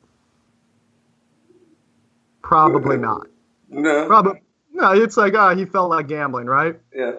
If under the gun +2, 3-bets that same guy with King Jack offsuit, what does everybody say at the end of the hand? Like, wow, that's a... He's 3-betting wide. Yeah, whoa, what a big 3-bet. Now, does that make sense? One guy can open 5-eye, and the other guy cannot 3-bet a value hand. That's what we're trying to short here. That's where the discrepancy is. Now, 5-3 of clubs should not. If you flat out of position, there are guys that can make that work. Most guys can't, myself included, by the way. That was something that was funny to me. Your initial analogy with the cockfighting guy. It's like the guy who he's up in a palatial estate and he used to do it all the time. I have. If this were baseball, I'd be a really good AAA baseball player. I don't think I'd be major leagues, right? I definitely still have a lot to learn. And I want you guys to know everything I say I know works, because if it didn't work for me, I don't teach it. And generally nothing I do really, it doesn't have any special anything with it. And one of the things I found is when I flat 3-bets, I'm really not that good. And I found that 90% of people are like that. Now, if John Van Fleet, if Ape Styles flats a 3-bet, he's got every board memorized and he knows what he's doing on all of them, so he can make a slight profit. But to me, you have a couple of choices, which is one, you just don't open, which I think is the most mature decision most of the time. The other thing is you go for a 3x open as opposed to a 2.5x open, because people get really weird about 3-betting 3x opens, or even even if you go to 3.05x, people don't want to 3-bet that. I sent a paper out to all of my email list where I just showed a database of, I think I found 1 million hands, and I looked at every flatting 3-bet, and this was all over like different years, different players, and it was just nobody was really turning a profit. And then I ran some new tests where I just had people opening 3.1x and more like that, myself included, and the money just came in hand over fist, because when a guy 3-bets you and you're not planning to 4-bet and the guy's in position, the hand is effectively over. Unless he 3-bets you very, very small, or you have a very good read on him post-flop, you're not turning a profit. It's just not going to happen. It's just like, why does nobody turn a profit out of the big blind? It's because it is a forced bet out of position. Why are you not going to make money out of position when you flat a 3-bet? Because it is a forced bet out of position. Worse than that, it's versus a superior range. And so I'm a big advocate of, when I was open tight 3-bet light. I know. Yeah, open tight 3-bet light. Yeah, that's a very good way of putting it. Well, it's funny because if you go and play in Europe, like, I'm convinced you cannot open from early position. Like, it just does not happen, because if you do, you will be 3-bet. So, but the funniest thing was I was playing WPT Prague and I waited 3 hours to open from early position. And then I opened, I think it was ace-10, and I said to myself, you're going to have to 4-bet this versus somebody. And sure enough, somebody 3-bet from the cutoff. I 4-bet, and the guy folded. But if I had opened there and I would have flatted, to me, I would have given away the tournament. I would have not been prepared. I would have not adjusted my opening ranges. I would have been chasing on the flop. Ace-10 is dreadful to have post-flop. You can't really check raise with that hand as a bluff because you're blocking 36 combinations of hands, or no, more than that, 48 combinations of hands that beat you. So ace-jack, ace-queen, ace-king, all lovely hands you'd like to bluff out. It has a lot of equity versus the guy's check folding range on the turn and river, which is about as useful as it sounds. And there's a ton of reverse implied odds. And I just see people like raise, not even ace-10, like just ace-2 suited under the gun, flat the 3-bet, and they don't have a donk leading game there. They don't have a check raising game, and they're when the flush draw comes out, they just check call, and they look really confused as to what to do on the turn. I always want to yell, what's the plan? How is this going to work? Well, let me just assume. I think I've taken some of I'm opening less from early position, and I'm taking some of the leaks out here. But let's just say some hands I think you really kind of need to open. Just theoretically, let's just say hijack, king jack suited, 50 big blinds, or pocket sixes, 50 bigs. Like that's an open, right? Oh yeah. And king jack suited plays really well to 3-bets. Right. And there's another play, I probably shouldn't give this out, but this is another play I'll do is I'll open, the guy will 3-bet me, I'll call, and I'll just donk lead 1.1x pot. And the faces people make when you do that live are hilarious. And you think about it, well, imagine you had second pair versus that guy. Would you want to call? Good point. Would you be done? Well, and if you're folding second pair, you're folding 75% of the hands, 80% of the hands, and the bet needs to work 54% of the time. So you've been checkmated. Yeah. It's over. And a lot of times people will fold, like the board will come like king 6-5, and they'll have pocket jacks, and I'll lead 1.4x pot, and then they'll show me the jacks and call me an idiot, and I'm just, I'm sitting there with my 10-9 of hearts or whatever, miss the board, right? Yeah. And I don't say anything. But yeah, like king jack suited does really well to 3-bets. In the sixes, what I'd say is a lot of times I call it the Beats headphones theory, which is price it so only idiots will buy it. So open to 4.5. Make it really expensive. Yeah, just make it really expensive. So I make it like, by the way, I owned a pair of Beats headphones when they first came out, in case I offended anybody. But and they broke 2 weeks later. Yeah, they broke, and then I left them in a trash heap. And then one of my buddies, I was like, "Hey, when did you get Beats headphones?" And he said, "I just fixed the ones you threw out. Thanks, buddy." And I was like, "Well, fair game. I guess they're not mine anymore because they were going in the trash anyway." But yeah, I like opening to 4.3x there, and then I like that. The guy on the button goes, "What the hell?" And then think about it. You're on the defense at that point because you're thinking, this is some dumbass with jacks plus, eights plus, or whatever it is, or ace queen suited plus. Okay, and then I'll tell you, the button doesn't want to play you because the button doesn't want to cold call that much. He's definitely not thinking like, oh, my 10-8 suited is definitely a 3-betting or calling hand here. He's going, this is a 4.3x. This is weird. Okay, I'm just going to fold. My favorite line, I'm going to wait for a better spot, right? And then it comes around to the big blind, and the big blind goes, well, I'm allowed to call with anything now because nobody screams at me for doing that anymore. So I have a jack 5 suited. I'm going to go ahead and call here. And then if you're going to put in that much money out of position, you must defend more. You are opening your jaw up to a right hand. And what people actually do is they defend it not the same as if they called a 2.5x. They defend it less. If you call like a 2x there, you don't need to defend as much because you're investing such a small amount. If you realize your equity ever, you're turning a profit. If you're calling 4x plus out of position, you must realize your equity pretty constantly. But people do this like, oh, he's got aces, and I want to see if I can crack aces. Okay, I didn't crack aces. I check fold. Like, are you kidding me? You just put 4x in out of position. This works really well live, by the way. I shouldn't be saying these things publicly, but they do work. Go for it. Have fun. Yeah. Well, quickly, I mean, this is just like the king jack suited. I like the opening bigger but it's just, you basically said anytime you flat a 3-bet out of position, you've already lost money on a certain level. But let's just say I do that, like, again, like 50 big blinds deep where you're not really comfortable 4-bet shoving or 4-bet calling it off the king jack suited. Mm-hmm. And the button is like 18% 3-bet or something from that position. Mm-hmm.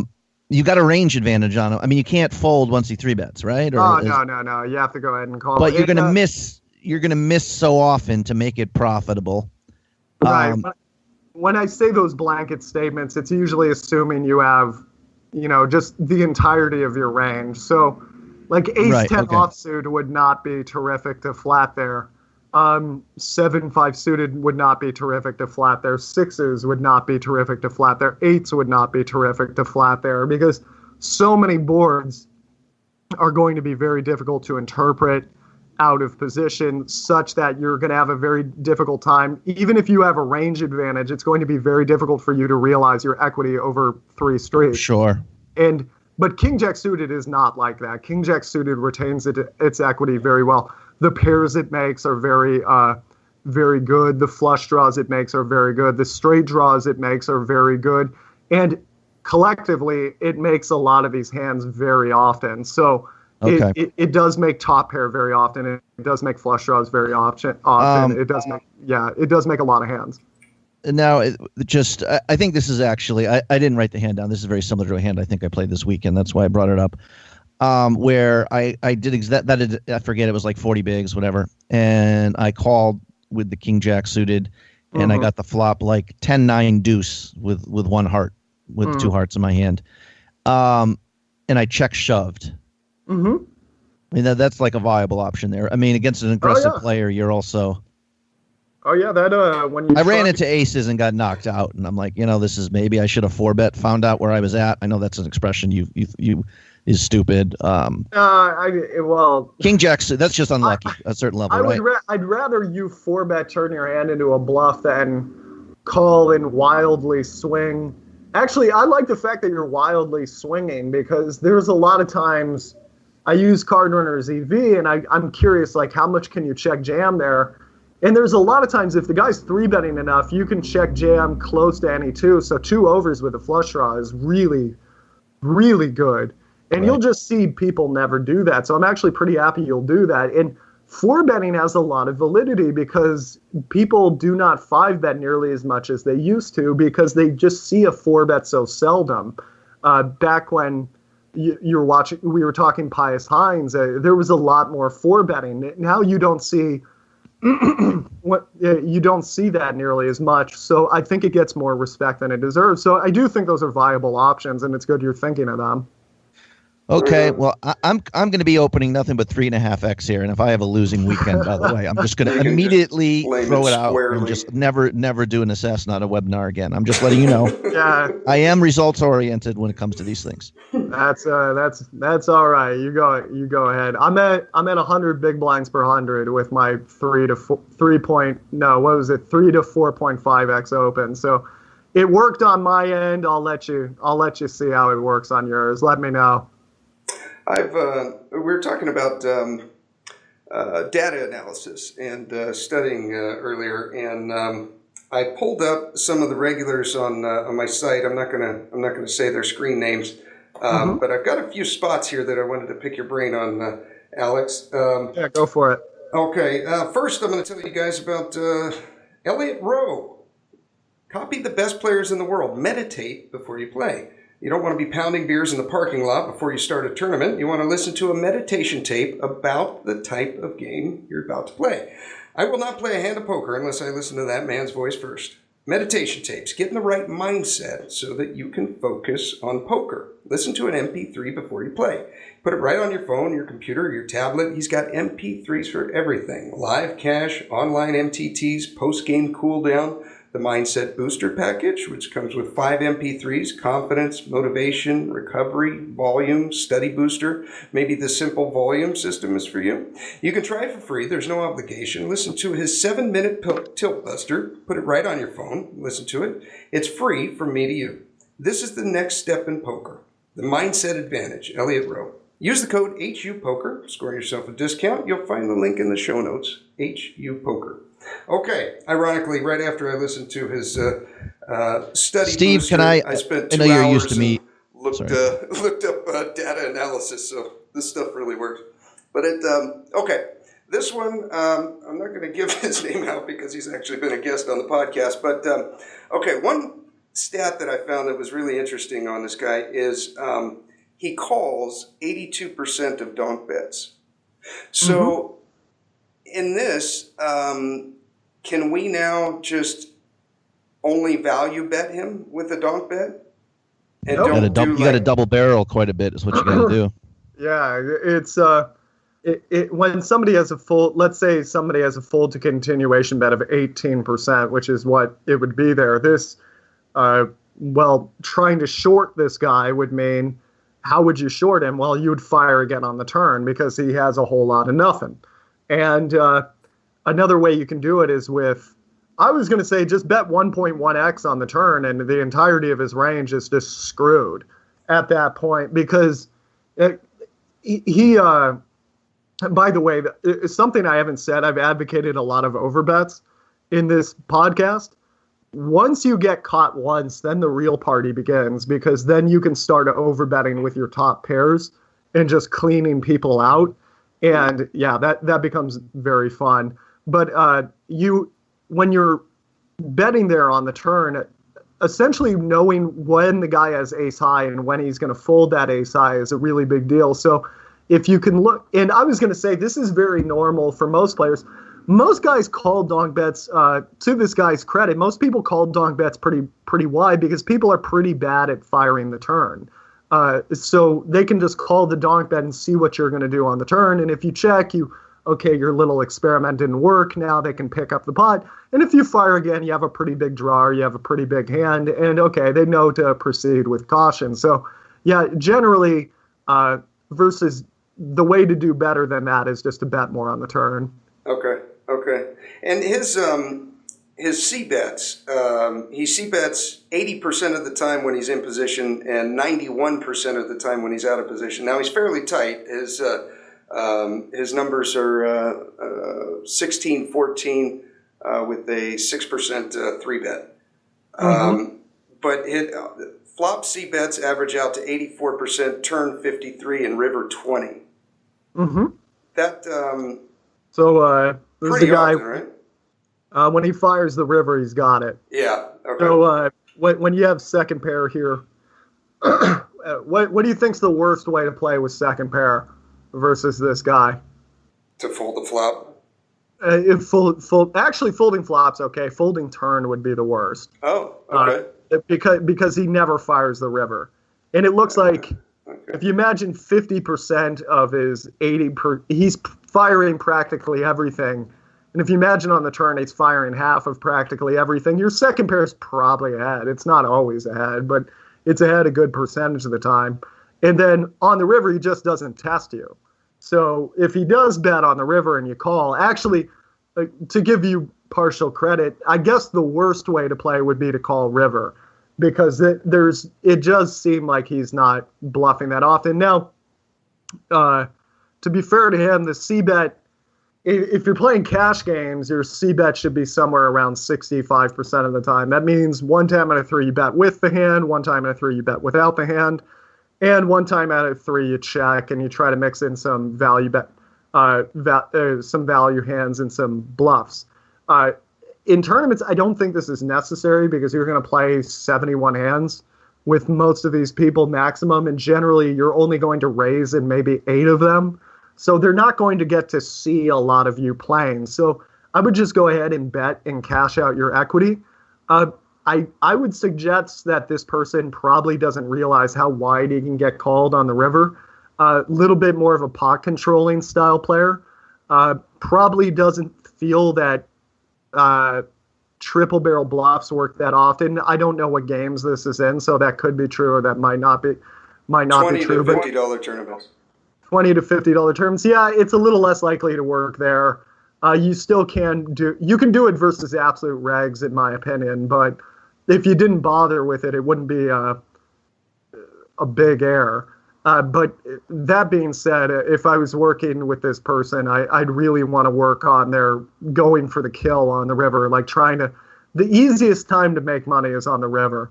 Many times you bet half pot on the river and people just go, oh, well, crap, I want to see what he has. And that's 12, 13 big blinds. And 12, 13 big blinds trying to make that pre-flop, flop, turn, that's not easy. Yes. So that'd be something I'd want to work on with this guy. One stat that I thought was awesome, because I got a few players here, all of which I've got over 2,000 hands on. One stat that I thought was awesome that just blatantly stared out at me was he 3-bets the big blind only 3.5%. So that was cool. And that's fairly common now, because whenever something's in vogue in poker, you have to understand what it means. So one thing that I've noticed recently, and actually a talk with Jonathan Little really opened my eyes to this, was, and I think the kids who did the research into this before was the Poker guys. So I always try to cite my sources. I'm unclear who was pointing this out, but they were saying, like, if you 3-bet from the blinds now, people think it's a pretty big hand. And there's a lot of guys, and the other thing was, be careful when people 3-bet from the blinds, because if they're going to call with damn near everything, if they're in the habit of flatting ace-queen, that means their 3-betting range is exactly ace-king. If they're in the habit of flatting pocket eights, their 3-betting range is exactly 9s plus, and you imagine 9s plus, ace-king plus, that's a very tight range. And so versus this person, let's say we open the king-jack suited, and they 3-bet us from the big blind. Not that I make this fold nearly as much as I should, but I probably should be folding versus this person. And to be fair to this guy, I feel like I keep saying this, but it does make, when somebody flats out of the big blind with their really strong hands and their really weak hands, it makes playing so if he's playing with regulars constantly, that could be an interesting way to mess things up on a metagame level. But I would still like to improve this person's 3-betting frequencies. I think that could lead to some real profits that he's not seeing right now. Okay. I think, Steve, it's this is a great way to study for Steve, though, isn't it? To look at specific HUD stats of opponents. Oh yeah, it's a terrific way. And if you're playing cash games, something I used to do is just 1 hour every day I would study the regulars.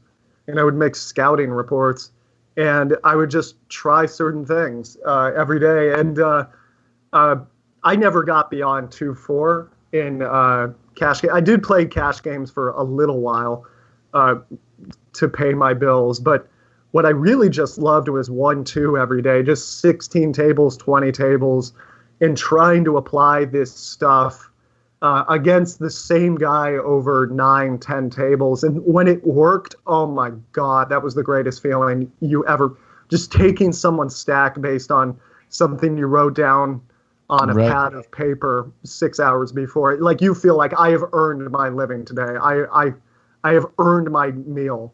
I've earned my lunch. I have earned my pay. That was really nice. I think probably should do more of that. Yeah, Steve, just a flashback with Mark Alioto. I think the first time he had him was talking about, he specifically went through the Nick Eunice was like the top player on Carbon at the time, and he was doing all the stuff that's popular now.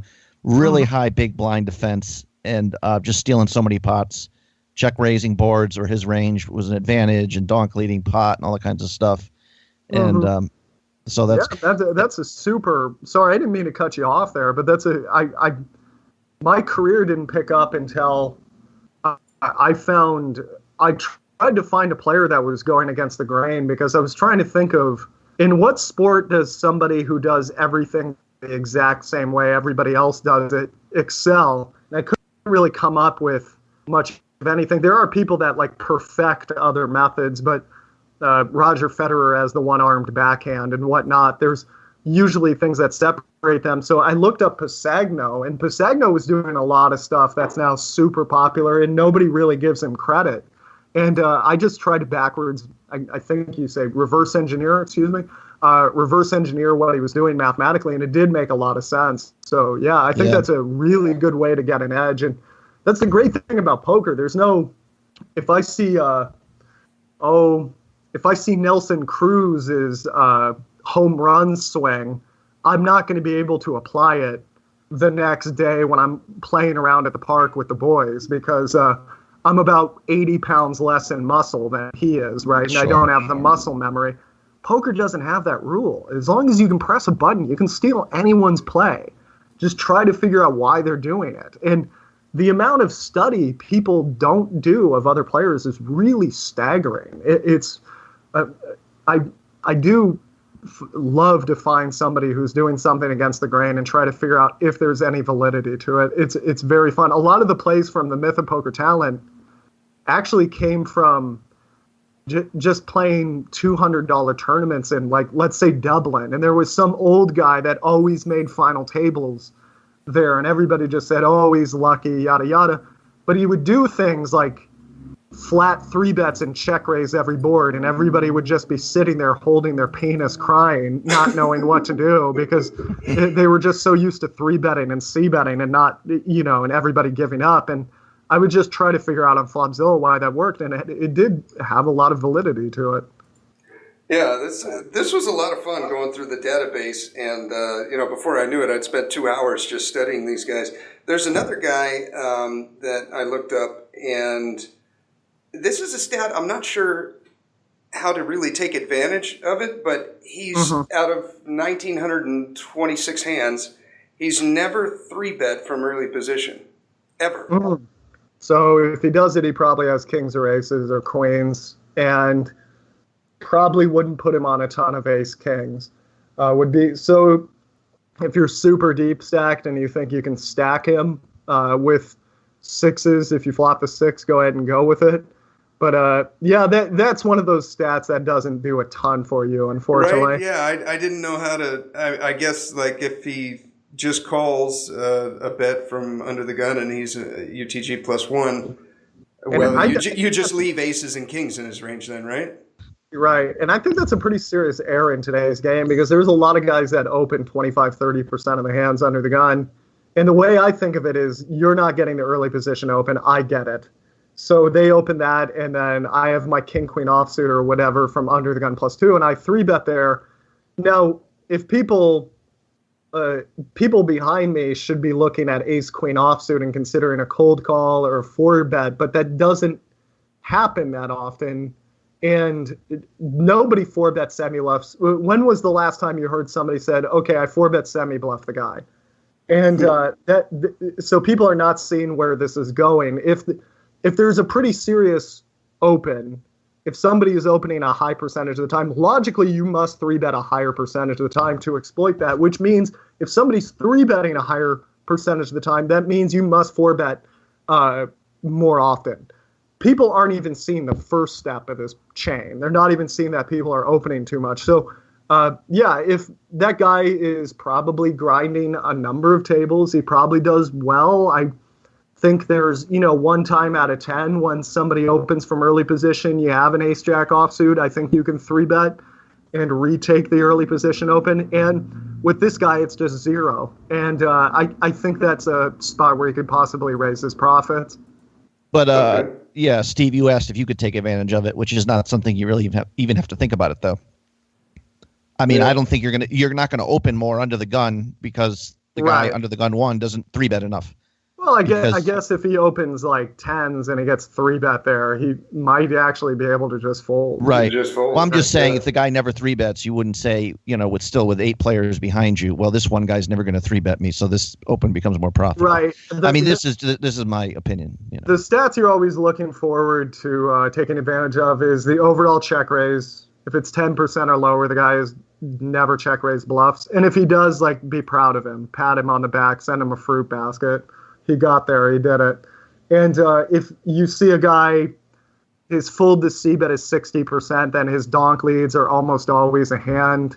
When he check calls you, it's almost always a hand.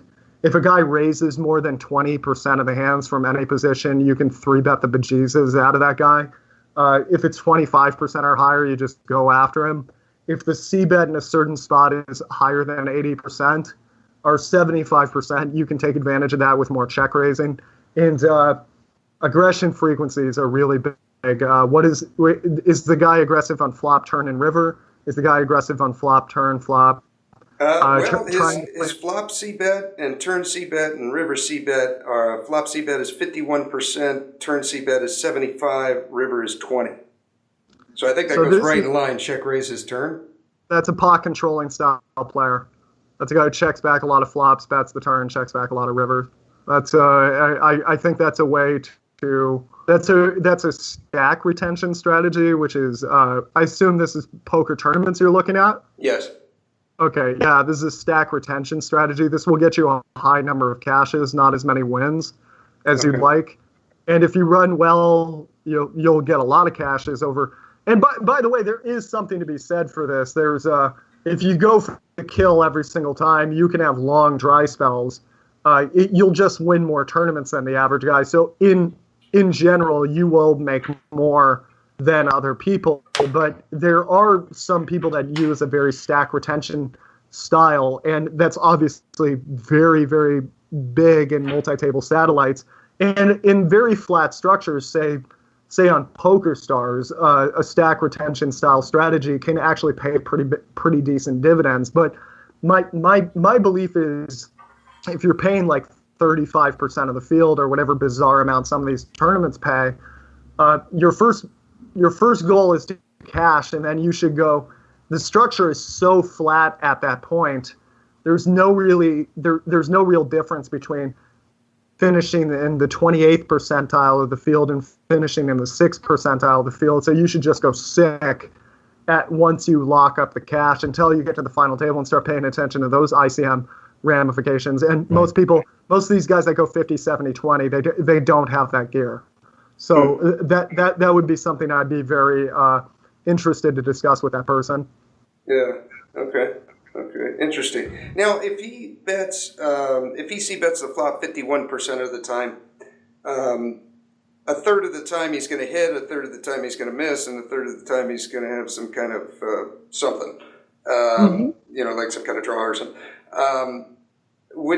Is the math right on this? 51% minus 33% means that 18% of the time he's got BS on the flop when he c-bets?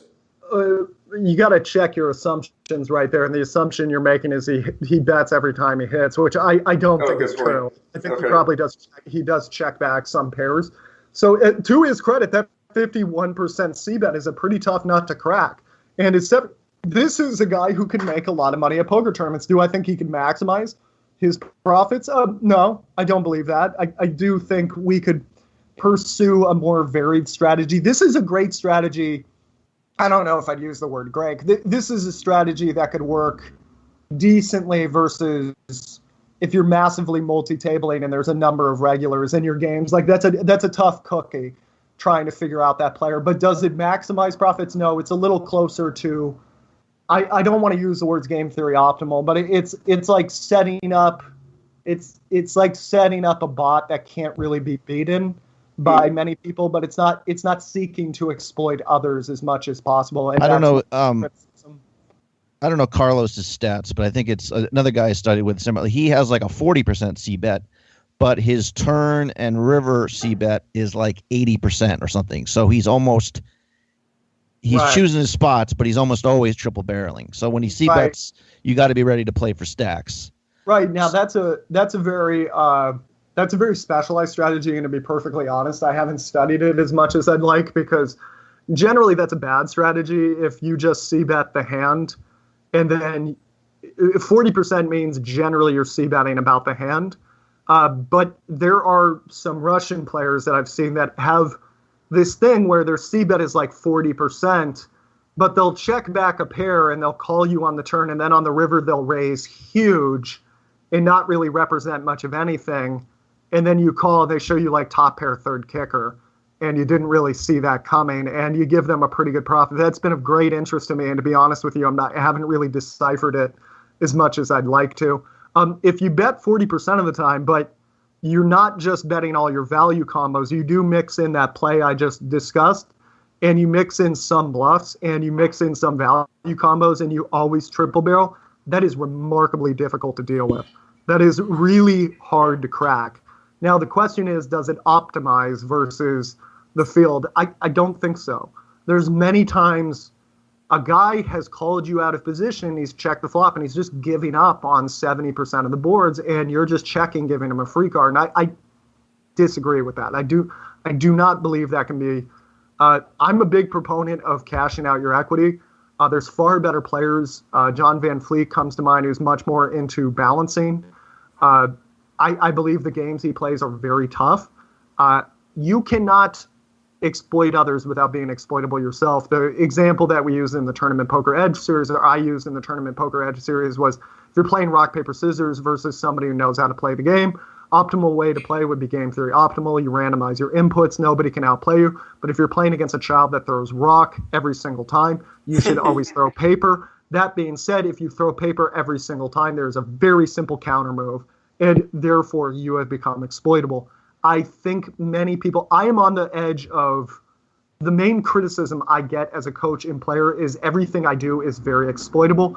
I would like to think my application of my methods is more, it's more determined based on the player.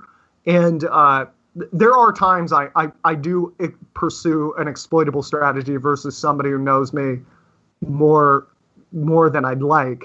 But for the most part, I feel like people do not adjust with me as much as possible.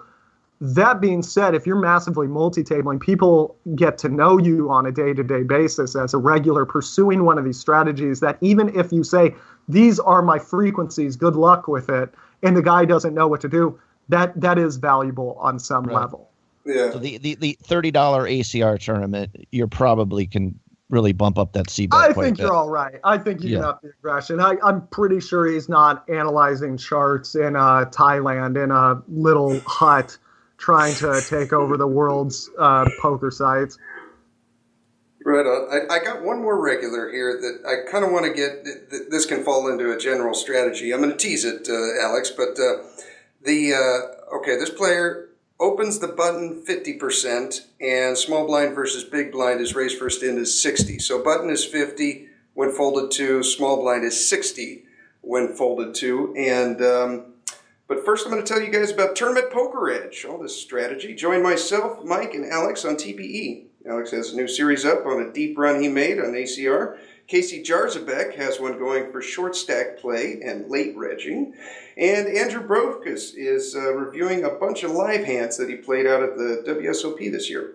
If you play tournaments and are at all serious about your tournament game, you have to join TPE. Check out the free videos first. There's dozens of them. You can post in the forums, watch the training videos, or if you like a little more structured approach, then go to the TPE University. When you join, use the code HUP month, HUP quarter, or HUP year. Get the discount. Save yourself some cash, man, and start learning today. Tournament Poker Edge. It's in the name. Give yourself an edge. Okay, Alex, how would I feel fairly confident the answer is 3-betting, but how often are you 3-betting here against somebody that's opening the button 50 and the small blind 60? Let's ask a simpler question. What's the worst hand you should 3-bet for value versus a 60% range? Okay. All right. We're in the big blind. They raise 60%. A small blind's been folded to. What's the worst value hand? Yeah, worst value hand. Where would you set the line? Probably Jack 9 suited. I don't know. That's a good. I was going to say Jack 10, but by the way, I don't know the answer to this, but now we're thinking. I think the way to get better at poker is to ask better questions. Okay. I'm really lucky because all my students are really talented and at something in life, or they're bright people and they ask questions like this, and it forces you to think of poker in this way. And I think what you can do is just be the best student-teacher combo you could be privately. So yeah, like Jack 9 suited, something I notice is I have an irrational bias against hands that are more than 3 gappers. Like Queen 8 suited is probably a 3-bet there, but for some reason Queen 9 suited good in my mind, Queen 8 suited bad. And that doesn't make a ton of sense. We're also missing a key piece of the puzzle, which is what is his fold to continuation bet and what is his fold to turn continuation bet? Let's see. I can look it up right now. Okay. Just quickly though, I find myself 3-betting the button there probably much more often with like King 5 off than Queen 8 suited, in thinking about blockers. Now, I used to, blockers were pretty important back in the day when people would fold our 4-bet because it didn't really make much sense to have a hand that played post flop if you were never going to play a flop. So a king was, the thing about a king is it's like half of an ace blocker, right? So if you can imagine 3-betting pocket kings is just blockers is the equivalent of having 1 ace. Just because many people raise ace deuce suited from any position, but have never opened king deuce suited from the cutoff in their life. So logically, you're going to be blocking more combinations with the ace. I think you should remove that part of your game, Mike, and I think you should think about hands that play better post flop because you're playing a lot of flops, right, with these king 5s and getting into goofy spots, which isn't comfortable after a while. Okay, so you said is flop fold to c-bet, turn fold to c-bet? Is that what you asked? Yes, sir. What are those? Flop fold to c-bet 67, turn fold to c-bet 50. Okay, so this guy looks pretty honest on the flop. So yeah, I would 3-bet. You could, when you have position on the guy, my 4-pillar plan that I discussed in my Master of the Flop videos is, I called it PBSH. You can imagine Matthew Jonda with his lisp saying PB Shandwich, and that's the easy way to remember the. By the way, I've never met this guy in my life. He could possibly really hate me. But yeah, PBSH is position, bigger pot, superior hands, heads up. And I'll say that, well, you guys can all replay that if you want it. Position, bigger pot, superior hands, heads up. If you get those 4, according to the analytics, well, it's just like there's certain shots in basketball that get a lot of points. A dunk does not brick that often. A shot from the other side of the court bricks really often.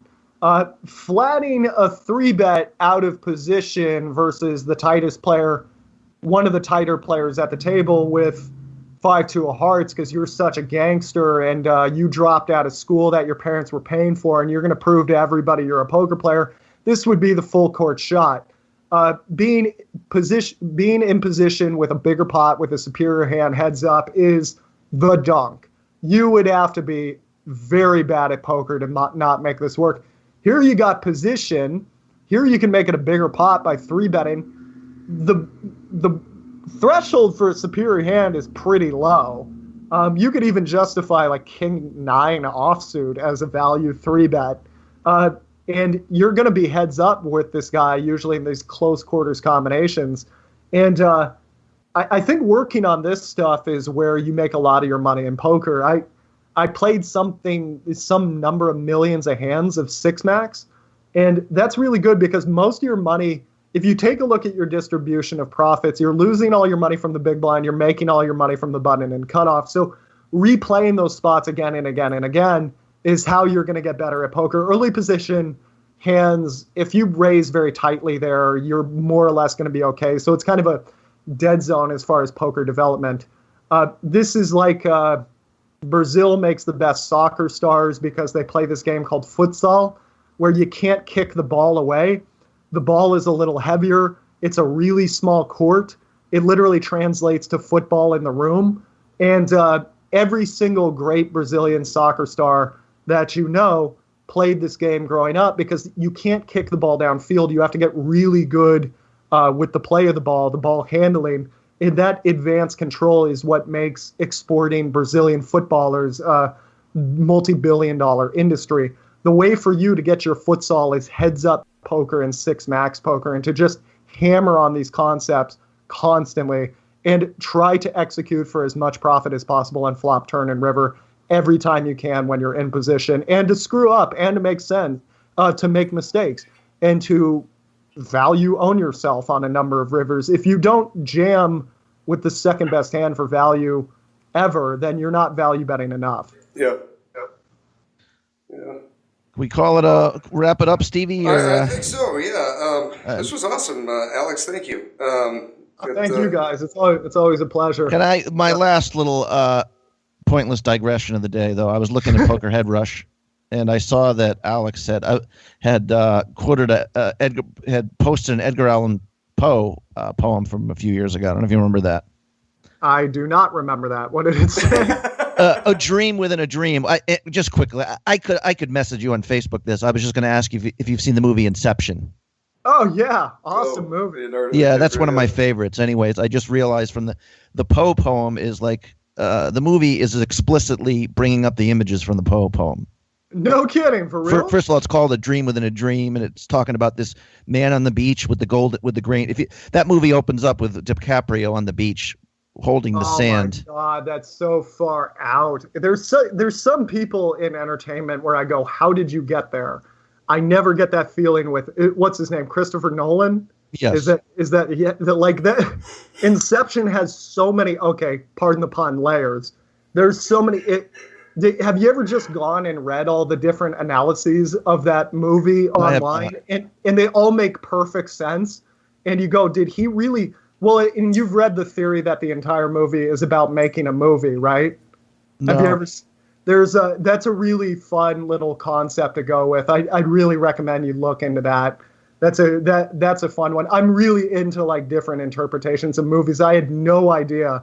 The Edgar Allan Poe one makes much more sense now that you're talking about it. Yeah, it's so cool. Well, I won't quote poetry here, Steve, but Steve will slit his wrist and his throat. I stand amid the roar of a surf-tormented shore, and I hold within my hand grains of the golden sand. How few, how they blah, blah, blah, blah. At the end, it's just, oh God, I cannot save one from the pitiless wave. Is all that we see or seem but a dream within a dream? So it's kind of wow. It's I'm pretty sure the Inception is inspired partially by this, and the name of the poem is. Sorry, I'm geeking out to this. Sorry, go ahead. Yeah. Anyways, you you can you posted the poem 2014, so there you go. There we go. Scissors are just out of reach. Steve, you fucking ignorant cockfighter. Just stay out of this conversation, please.